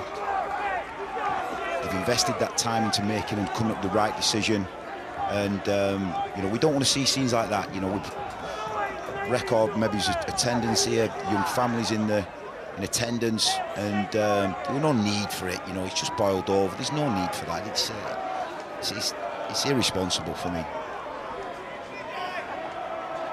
I really don't understand why Farnborough's captain allowed himself to be drawn into an unnecessary confrontation, born of frustration at not winning a throw. Nothing more than that. Yeah, and you've got to go to that moment. When you go back to it, you've got to go to that moment. If you do want to improve as a player, you've got to go back to that moment and try and unravel how you do get involved from such a soft situation that then takes you off the pitch in a huge cup tie. And like you said, it could be a real turning point because he's been a huge fixture. I don't know the throwing count, but you're probably looking at +10, +12 throw-ins already, which has been a big feature that they've not been able to capitalise on up to now. Not only have they lost their captain, not only are they a player down, but they've also lost what has been their main attacking threat. Yeah, as soon as it's gone wide, Robinson's come up, sprinted up the pitch to take the throw-in.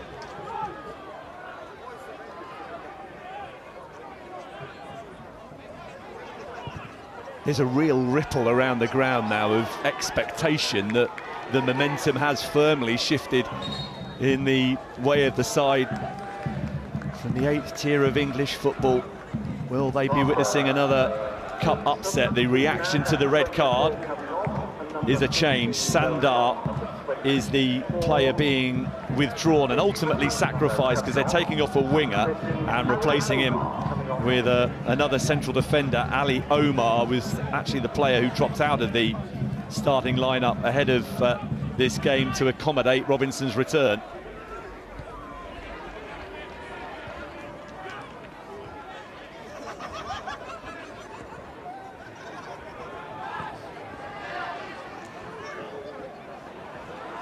That's the ball unfavourable for Francis. Westbury don't have to rush this next 10 minutes now and think that they've got to score in this next 10 minutes. There's a lot of time for them to build into this game, utilise and understand where they're getting that advantage from with the man being down. He's also going to take on the throw-in responsibility, Ali Omar, who earlier this month was playing World Cup qualifiers for Somalia in Uganda and Guinea. Now here he is in Wiltshire playing Westbury United in the FA Cup. Young, good determined play from him, couldn't get a shot away. Now a chance for Polio. And his reaction suggests it's a chance he should have taken. Yeah, I mean, he's read the regain here. He's read the ball, the bounce, just come off there.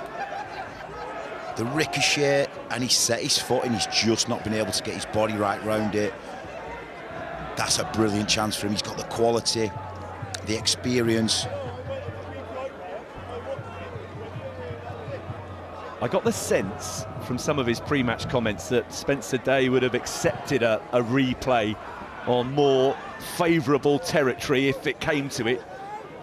A man down, he definitely takes that now, I think, especially with his team having some defending to do here. And there's a big claim for a penalty. Chance is not gone yet. In the end, Ali Omar has done some good work there to prevent Stewart getting a shot away.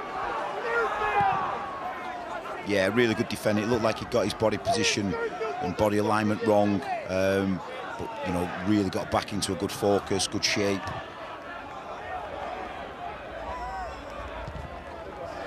Knocked away by Resterick. Jenkins after the bouncing ball, which is guided safely back to Jack Turner.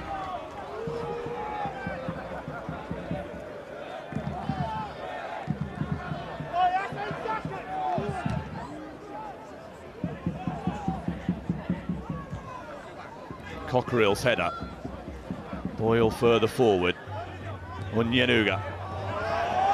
Play for a throw.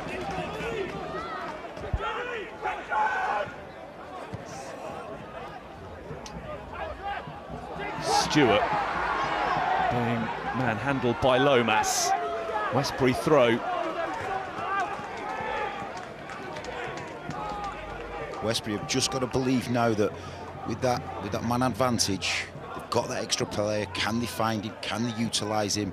Can they make sure that they can get him on the ball? Because if they do, they'll carve out more opportunities.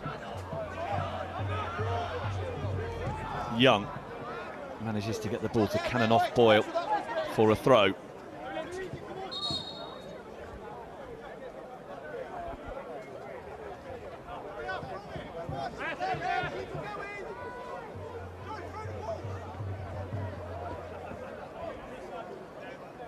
They will not have been presented with a better chance than finding themselves up against 10 men.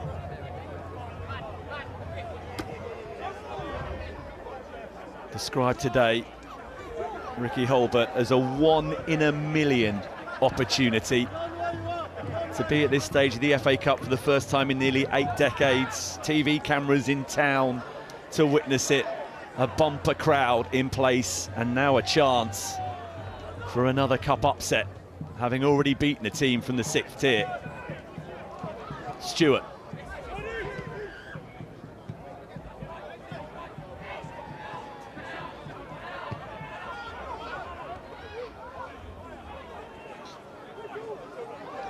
Farnborough came into it fully aware that everybody other than those associated with them would want to see a Westbury win today. What can they do with 10 men to keep the tie alive and give themselves a chance? Omar's cross.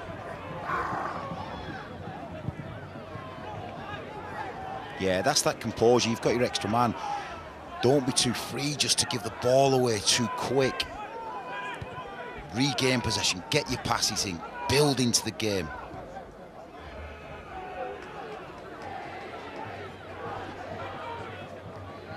Here's the substitute, Omar. Bloomfield. Stewart on the move for Westbury. Lomas reacting well, but Turner will have to clear because he's being closed down by Jenkins.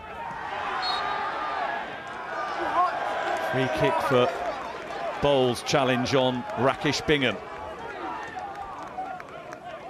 I'm not sure what Bowles is frustrated at there. You know, he's dragged him to the floor, and yes, it's a definite free kick. And these are them opportunities now where Farnborough's just got to get themselves reset, refocused, gives them a time to have a breather, good restart position, and try and carve something out from these opportunities. Jennings with the free kick. Awkward one. And the ball eventually does end up behind. Farnborough convinced that the last touch was off goalkeeper Manning. Yeah, Manning's, he wasn't convincing then, you know, and they smelt that. The first flick comes in, the second one wasn't really a convincing punch, indecision. And off Manning's back, wasn't it? I think it touched Manning about 3 times after Polion's last involvement. Farnborough will feel that everything is going against them at the moment. Their captain sent off. A resilient opponent refusing to be broken down. The Goliath of this particular cup tie struggling to impose themselves. Witchell. Here comes Starr. He's got some space for the first time to exploit, to use his pace. Starr into Stewart. They'll have to make do with a corner. It goes behind off Burt.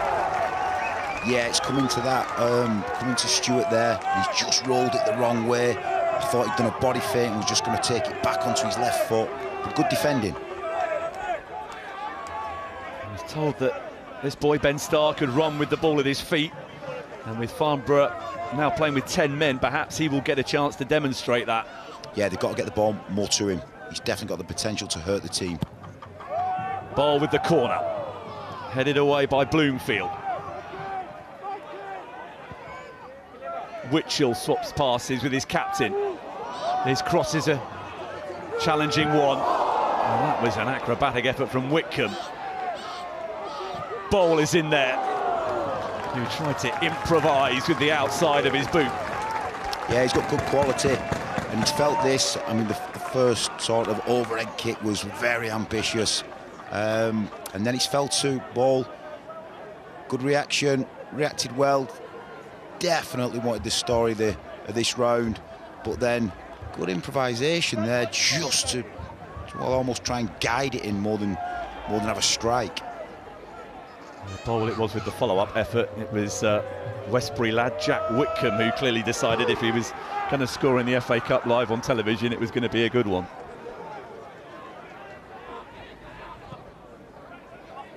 He dreamt of that moment, and he could feel it then when he went up. Set himself. Omar, who looks like he might have to do at least a job and a half as a sort of hybrid third centre-back slash occasional winger to make up for the player that they lost, Polion. Yeah, he's had a couple of inroads up the pitch, but he's got to be careful he doesn't get caught out. Onyenuga, Rakesh Bingham. Well off target, one of those who scored against Dover in the last round. And another who's played in the third round proper with the FA Cup, Rakesh Bingham. He did so for Hartlepool, getting on for 9 years ago. In any game with your centre-halves, you know, you always want to make sure that the strikers come off the pitch and had a tough afternoon. And Paulie and Bloomfield and Bingham have had a tough afternoon. The duels have been good.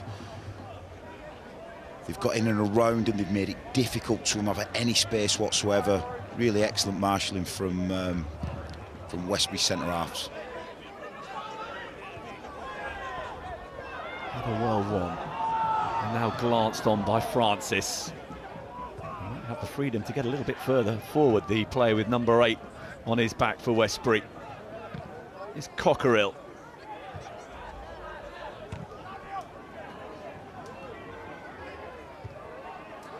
Omar heading it forward and then winning the next ball as well.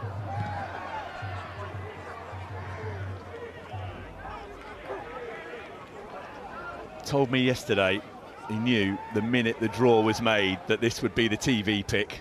I didn't realise we were so transparent with such things, but he felt it was one of those that had all the ingredients for a cup upset and that his side would have to dig deep to avoid it happening. Playing with 10 men now against 11, they are going to have to dig a little bit deeper.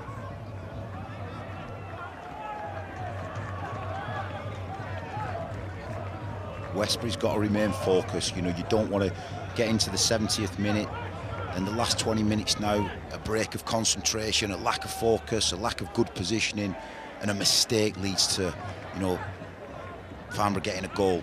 Really important they all focus down, and that leadership from the centre halves can really galvanise his team now.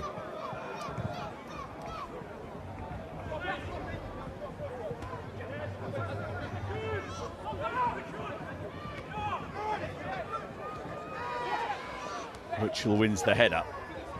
Here's Akeem Stewart for Francis. Starr taking on Ali Omar. And going round him, it's Jennings getting back to do the defensive work. Witchell for Starr. And once Ali Omar could use his physicality to his advantage, that was a non-contest. Starr was trying to work out how he gets round him there, but there's no way around him. He's strong, great size, and really good defending. Really hold him off well, because Starr, he can go either way. He can come inside to get shots off or go on the outside. He's really well balanced, Starr.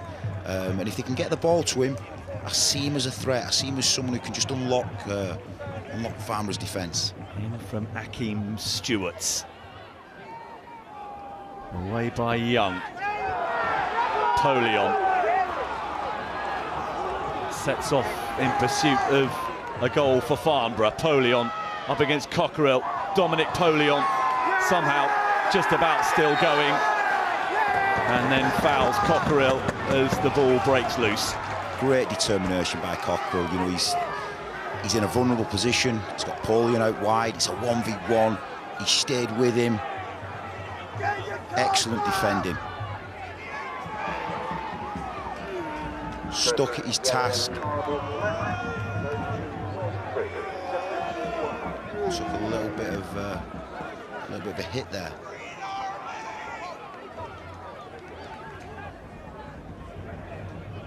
Polion has been cautioned.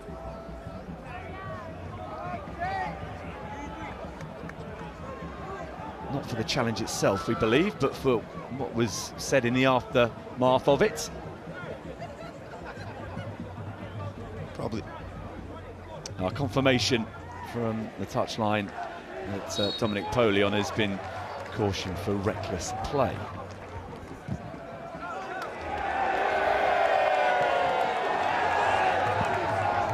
Ranning's clearance sails out of play. 16.5 minutes plus stoppage time remaining. How much do Westbury start to consider that this is their best opportunity to win the tie? A replay in Hampshire on Wednesday, you would think would favour the National League South side, who are making another change. This is that gap in the game that as a manager you want to get your tactics on there. Now, interestingly, Polion is the player being withdrawn. I wonder how much the yellow card he's just been shown plays into the decision to throw Teddy Collis into the action in his place. Missed the defeat at Hemel Hempstead last weekend through injury, Collis, but back on the bench today. Yeah, if it is a replay at home, you want Polion on the pitch. You want him, you know, utilising that home form. But again, there's still a long way to go in this game.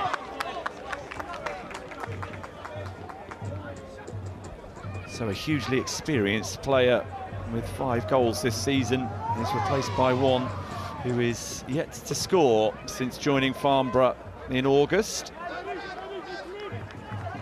Bloomfield. Bingham. Young. Collis. Slips and then slides into Cockerill. Inadvertent it may have been, but a foul it still is. Yeah, completely lost his footing.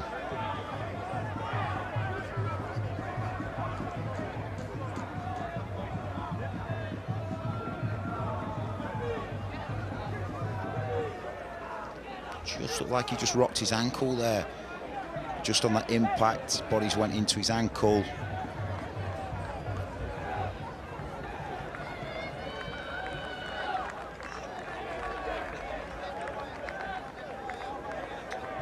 This is the second time in quick succession that Aaron Cockerill has been down. The first, the challenge from Polion just before he was withdrawn, and now taken out accidentally by Polion's replacement.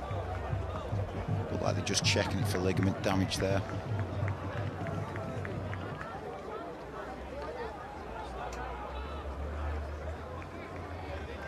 So Westbury are making their first change. It's not Cockerill coming off as yet. Instead, Sam Francis, who's had the best chance of the game to score. He is replaced by Ethan Cannings, one of those who did score in the last round against Oxford City.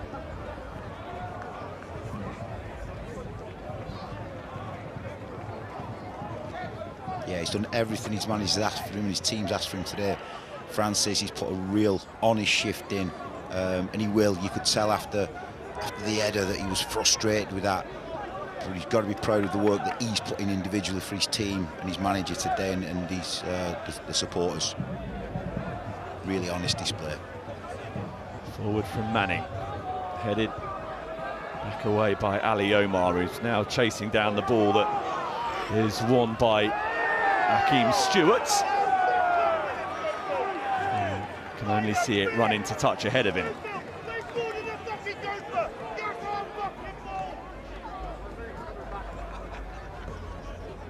Apologies for the colourful language you may have heard from that tight-knit contingent close to the pitch. Such is the nature of non-league football on a day such as today. The increased numbers tightly packed around the ground. Cockerill sends it forward, bouncing ball beyond the reach of Rakesh Bingham. Up towards Stewart, dealt with by Lomas, who's headed it only to Cannings, the substitute for Westbury. Really a sensational pass to pick out the run of Whitcomb. It's a great run by Whitcomb, it really was. The runner makes the passer's mind up there, and he's just half a yard off being a great pass. Shot from Yanugia. And Aaron Witchell. His brother Ethan is on the bench for Westbury today, by the way.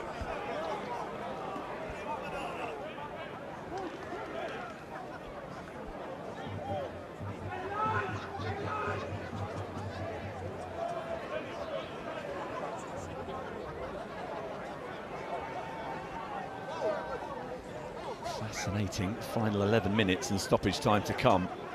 How much do Westbury push for a winning goal? How vulnerable do they leave themselves to a counter from the 10 men? Is today the day for them? Unbalance the counter, it's just not come. You know, that counter-attack, that threat, it hasn't come. You could take another risk, you could push another body just in behind the strikers. Maybe a hybrid midfield play that just allows you to get another body in the box and go and really take the game to Farnborough now. Go and take the win and drive the team in this last quarter. Hakeem Stewart's throw, helped on by Bowl. Farnborough dealt with that well. That would have been a scary moment. The minute it was flicked on.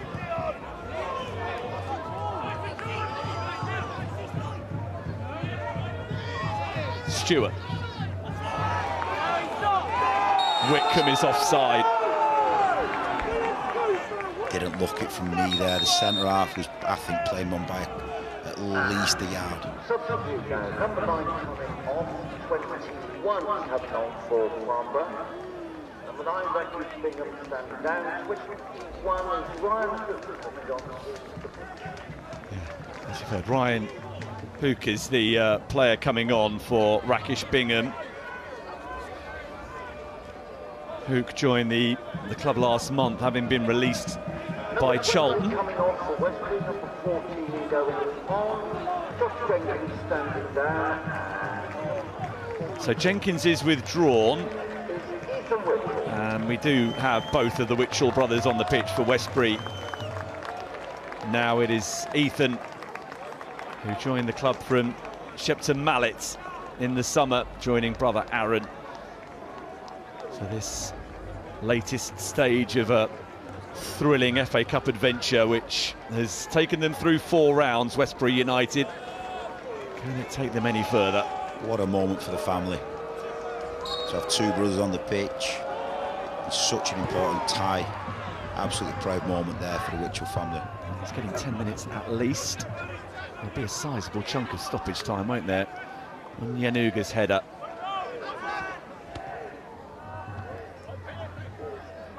Cockerill. This is Aaron Witchell with the swing and miss. Brother doesn't quite get it away.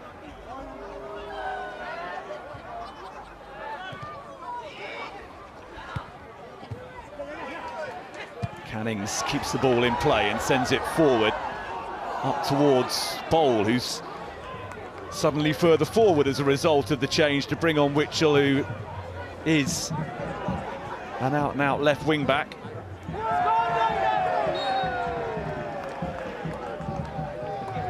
It's almost like Bowles going in there as a sort of a second striker. Is that to get the ball into him and play off and around him? Well, he assisted both the equaliser and the winner against Oxford City in the last round, having been pushed further forward. So Westbury hoping that is a tactic that works for them again.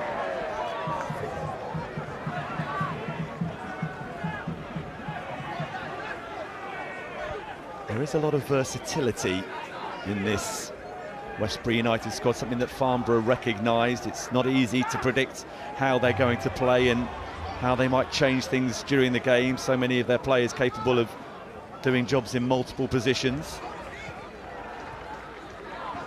Yeah, it's very difficult as an opponent to plan and prepare for that when you've got that in your armoury, and it's great to have that in your armoury where different players can pick up and play various positions. It makes you an unpredictable team. Yanuga.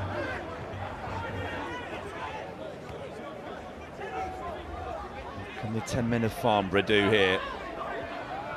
Yanuga's ball forward, intended for Bloomfield, has skipped through to Manning. I think after they look back on this, certainly the first half and then half of the second half, been really poor. The product into the strikers, the balls into the strikers. You know, you're just fighting off scraps. They've been fighting off scraps for too many long periods. Farnborough have got to find a way, if it goes to the home ground, goes to the replay, where that quality is going into them, that pride in your passing and your passing intent has got to go into them, because they just fell off, you know, just fed off scraps all afternoon.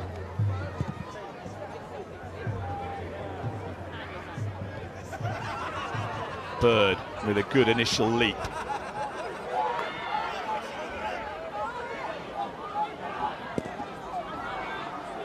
This is Ethan Witchell getting forward and winning a throw. No, last touch was off him, not Young.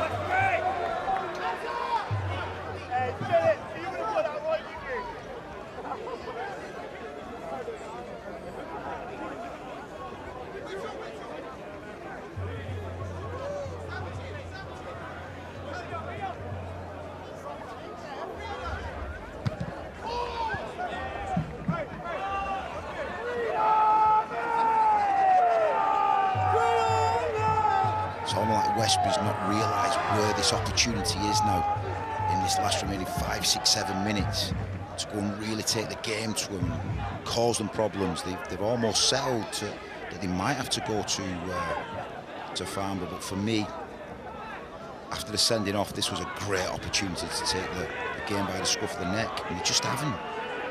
And Yanuga looking to take on Ethan Witchell, and does so comfortably. Stabbed clear by Cockerill. And Yanuga again with Jennings in support. So too Young, who finds a little pocket of space.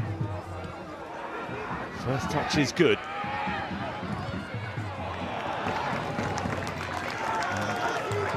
Holt will consider himself to be a little bit unlucky to see the ball cannon off him and behind for a goal kick. Ryan Hook, the recently introduced substitute, who scored in a 5-2 win against Chelmsford earlier on this season for Farnborough. In fact, he scored twice in that game, the only goals he's scored since his arrival. And look at that, north of 1,500 at Meadow Lane for an FA Cup tie. That is as big a crowd as this club has ever had for an official game. An extraordinary show of support from the locals. More often than not, they get 200 or 300 for a home game in the Southern League Division 1 South. The magic of the FA Cup is in evidence yet again. Absolutely, and it's great to see. You know, they've come down the numbers, they want to support the team, and they've seen real commitment from the team. The centre halves have been brilliant. Centrally, the team been really difficult to break down. Really difficult to break Westbury down. Collis has done well. Ethan Witchell comes up with the ball. The game is being played in the Westbury half at the moment. Chance to change that now. Stewart.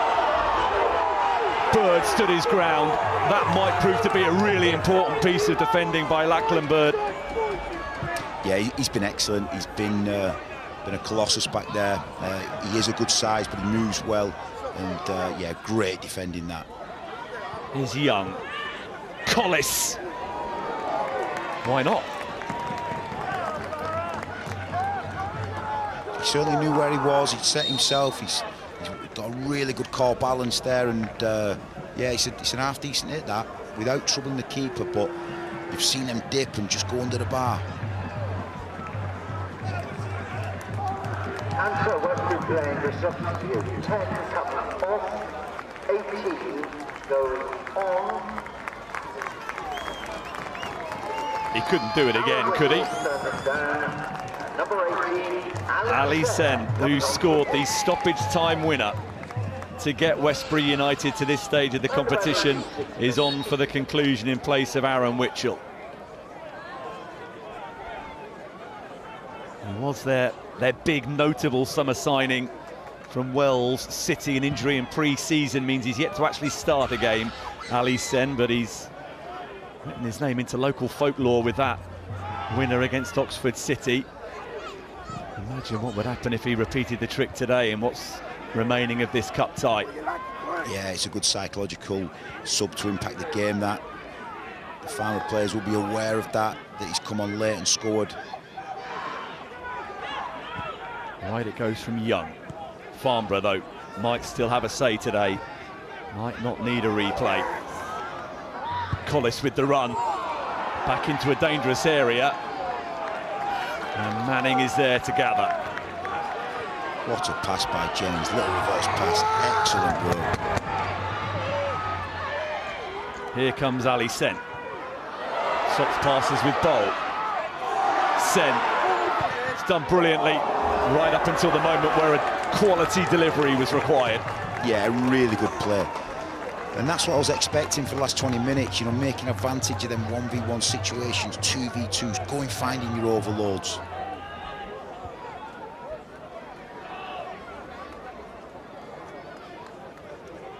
Demonstration of what he's capable of, Sen.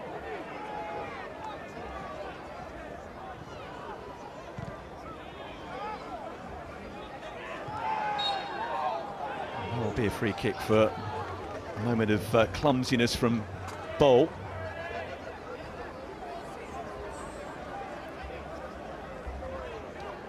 Getting news of a substantial chunk of stoppage time at the end of the 90 minutes.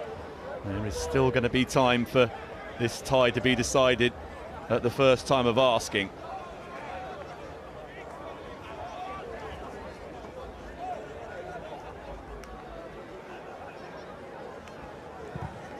Sent forward by Turner. Collis chasing the ball down. Gets quickly back to his feet. Taking on Witchell. Cannings has intercepted the pass. Westbury have a chance here. Sen through the middle. Bird, as he has done throughout the day, judged that situation perfectly. Yeah, didn't panic, just got the delay on, enough delay, didn't take himself from a good position to a bad position and swept it really well. We've got to be disappointed here. Almost a 3-on-3, but yeah, good defending again. Been a colossal at the back. Ethan Cannings trying to thread it through for Ali Sen. Instead, Westbury have had to retreat. We've had the first minute of 7 of additional time as Turner sends the ball forward.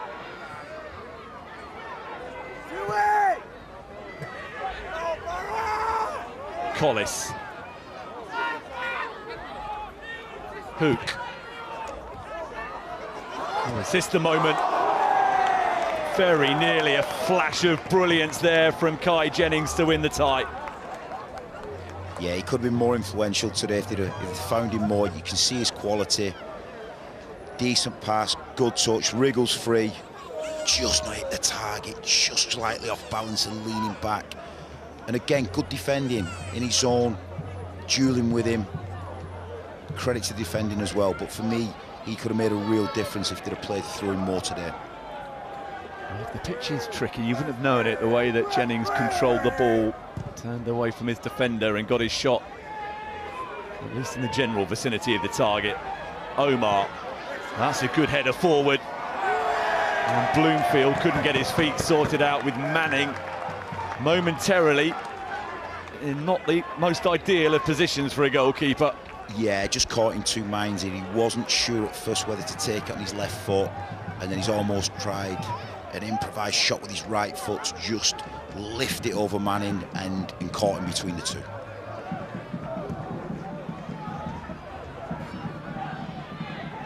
Young. Cockerill having to react under pressure from Bloomfield. Usually when you get 2 levels and the difference in 2 levels, you usually see a real lack of fitness, but they've not shown that today. They've been right at the level with the fitness and their application, the commitment levels. They've matched them man for man.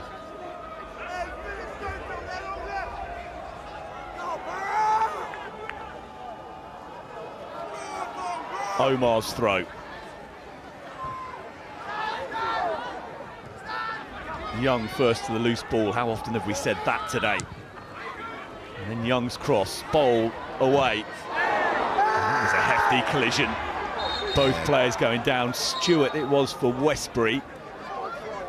Looked unconfident. You want to get the physios on as soon as you can there. There was wholly committed. The game has been committed, and that just shows you, what it means to these players to get into the next round. I think it's Lomas, the Farnborough player, down as well.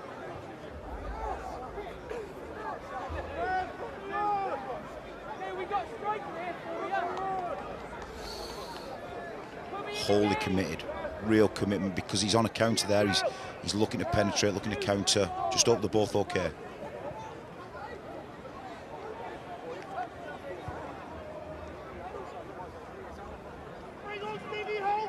And they came hoping to see a moment of history, to witness their local side, Westbury United, go through to the 4th qualifying round for the first time. Those Farnborough fans have had experience of an FA Cup run recently. 3 years ago they got through qualifying to reach the competition proper, and many will still remember that occasion 23 years ago when they made it all the way through to the 4th round before losing 5-1 against Arsenal at Highbury, the season before Arsenal's invincible season that was.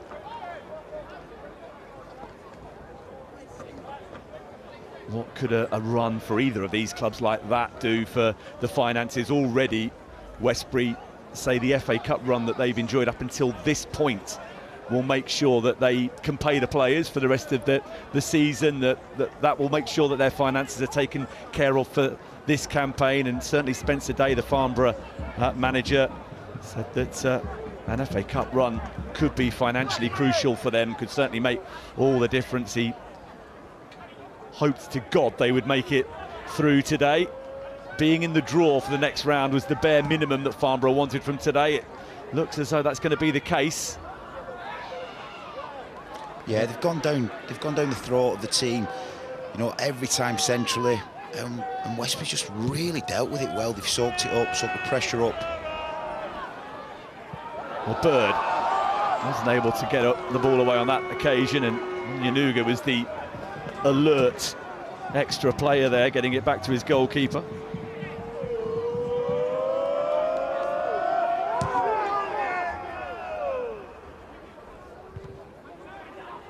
Into the final minute of the 7 we were told to expect. I think that might tick over to at least 8, because we've had another stoppage. Cockrell up but not away. Bloomfield underneath it. Had to make sure he made contact, and did. Collis with a good turn of pace, and now on Yanuga, a run that's been used as a decoy. Collis has been fouled. Free kick conceded by Witchell. Final chance perhaps in the game for Farnborough, as Ethan Witchell is cautioned. Yeah, a bit of inexperience there from Ethan. Just hold your ground, he's not really going anywhere. And now you just allowed Farnborough in a very dangerous position to sling it in, and if it's an in-swinger it could trouble them.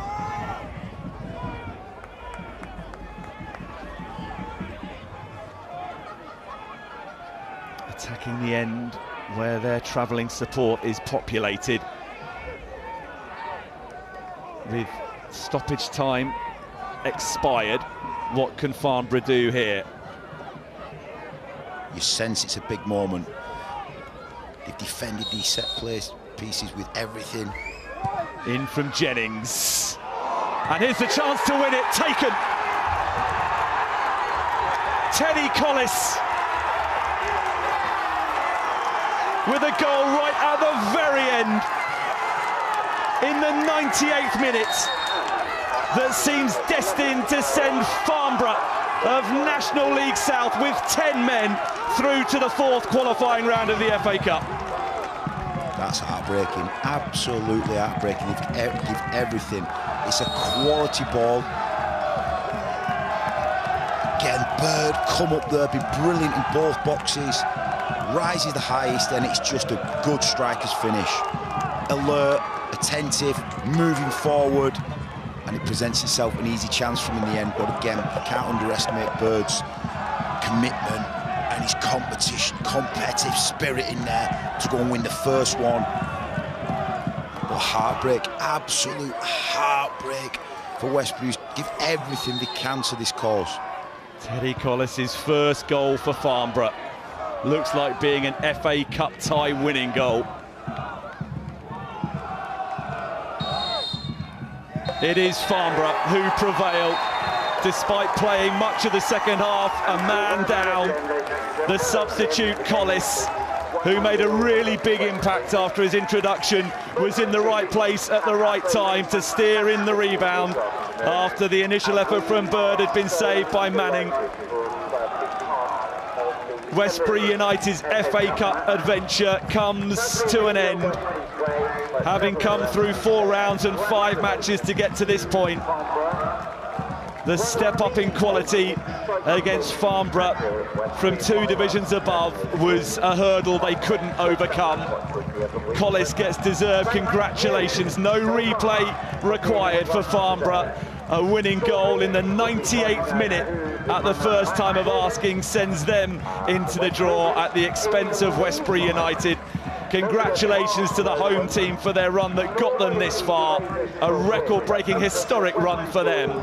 But it is Farnborough of National League South who go through and find themselves now just 1 more win away from the FA Cup proper. Full time, Westbury United 0, Farnborough 1.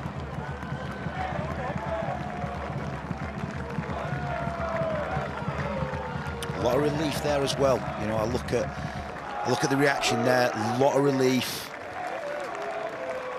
Just don't know whether Westbury will be regretting just not having a more intent in that last 15 minutes there.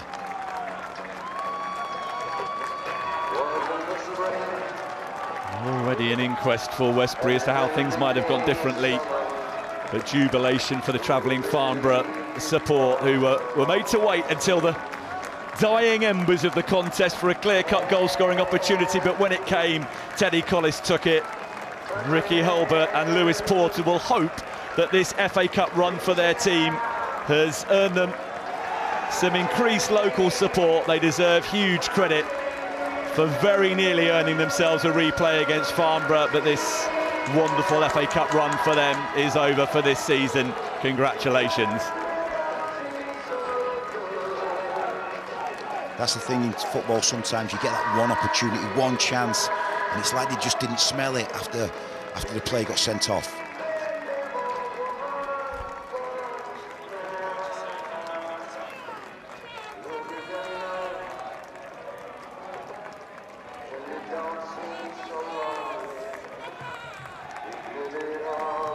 Well, the home fans have stayed behind to share their appreciation for their team, and that is all part of the FA Cup spirit.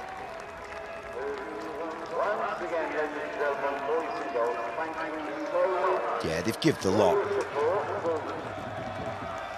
That's nice, though. One substitute, Ali Omar, making sure that the match-winning substitute, Teddy Collis, is shoved to the front for the acclaim from the Farnborough support.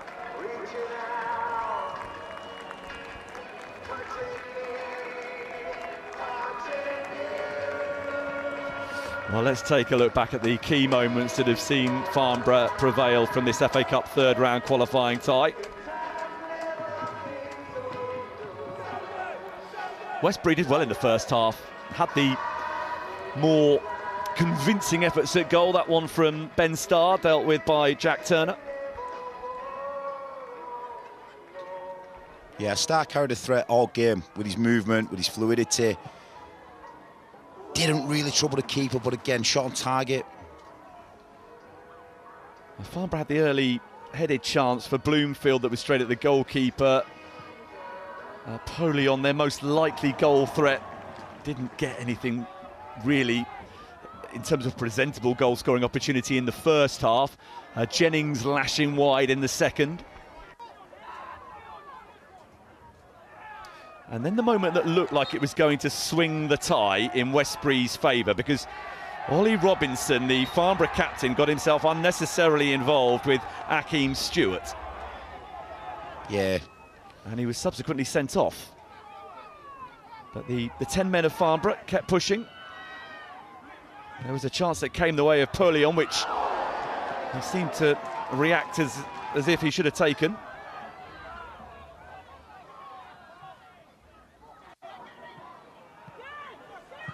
And then Collis with a indication that he had an eye for goal today with the effort from long range. And then in the 98th minute, after Manning had saved from Bird's header, it was Collis who reacted first. Anticipated excellent here. Just got round his man, played off the back. There it is. He won't score an easy goal, but he's done a lot of work before that. He won the free kick that was awarded for the foul on him. And then he was very alert, very attentive on that one. That's it, the focus just switched off. You've got to see the game right through. And they've been brilliant at the set piece and the restarts all game. Yeah, Joel Manning made the save, but couldn't deal completely with the situation.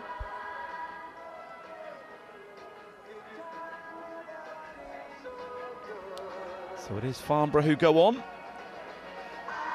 But hopefully those fans, young and old, will remember their day out in the FA Cup, and they will be back for more. Westbury now go to Bashley in the league on Tuesday, and their next game here is on Saturday against the Cornish team Mousehole. And if the FA Cup is going to weave a spell on the locals, then they will be back for that and others down the line as Westbury make up the games that they need to make up in the Southern League Division 1 South because of this prolonged run they've had in the FA Cup. Yeah, and you just hope that the supporters that have enjoyed it today come back, keep supporting the team, keep supporting them players. They've given everything for each other today, and players in the local community.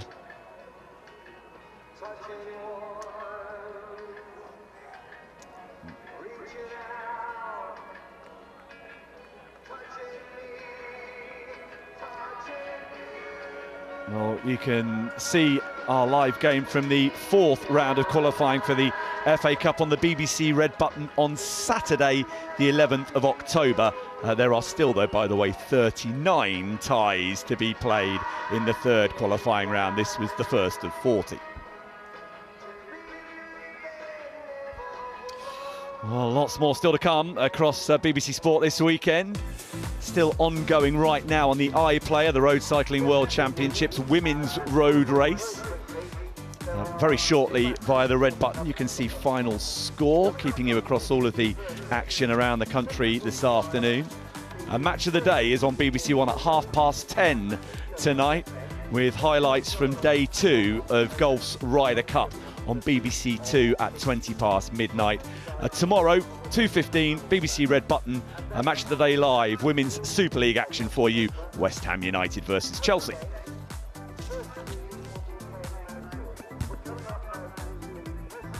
Well, we had to wait until minute number 98 for a deciding goal in the FA Cup this afternoon. Thanks for staying with us, and many congratulations to Farnborough, who prevail at Westbury United by 1-0.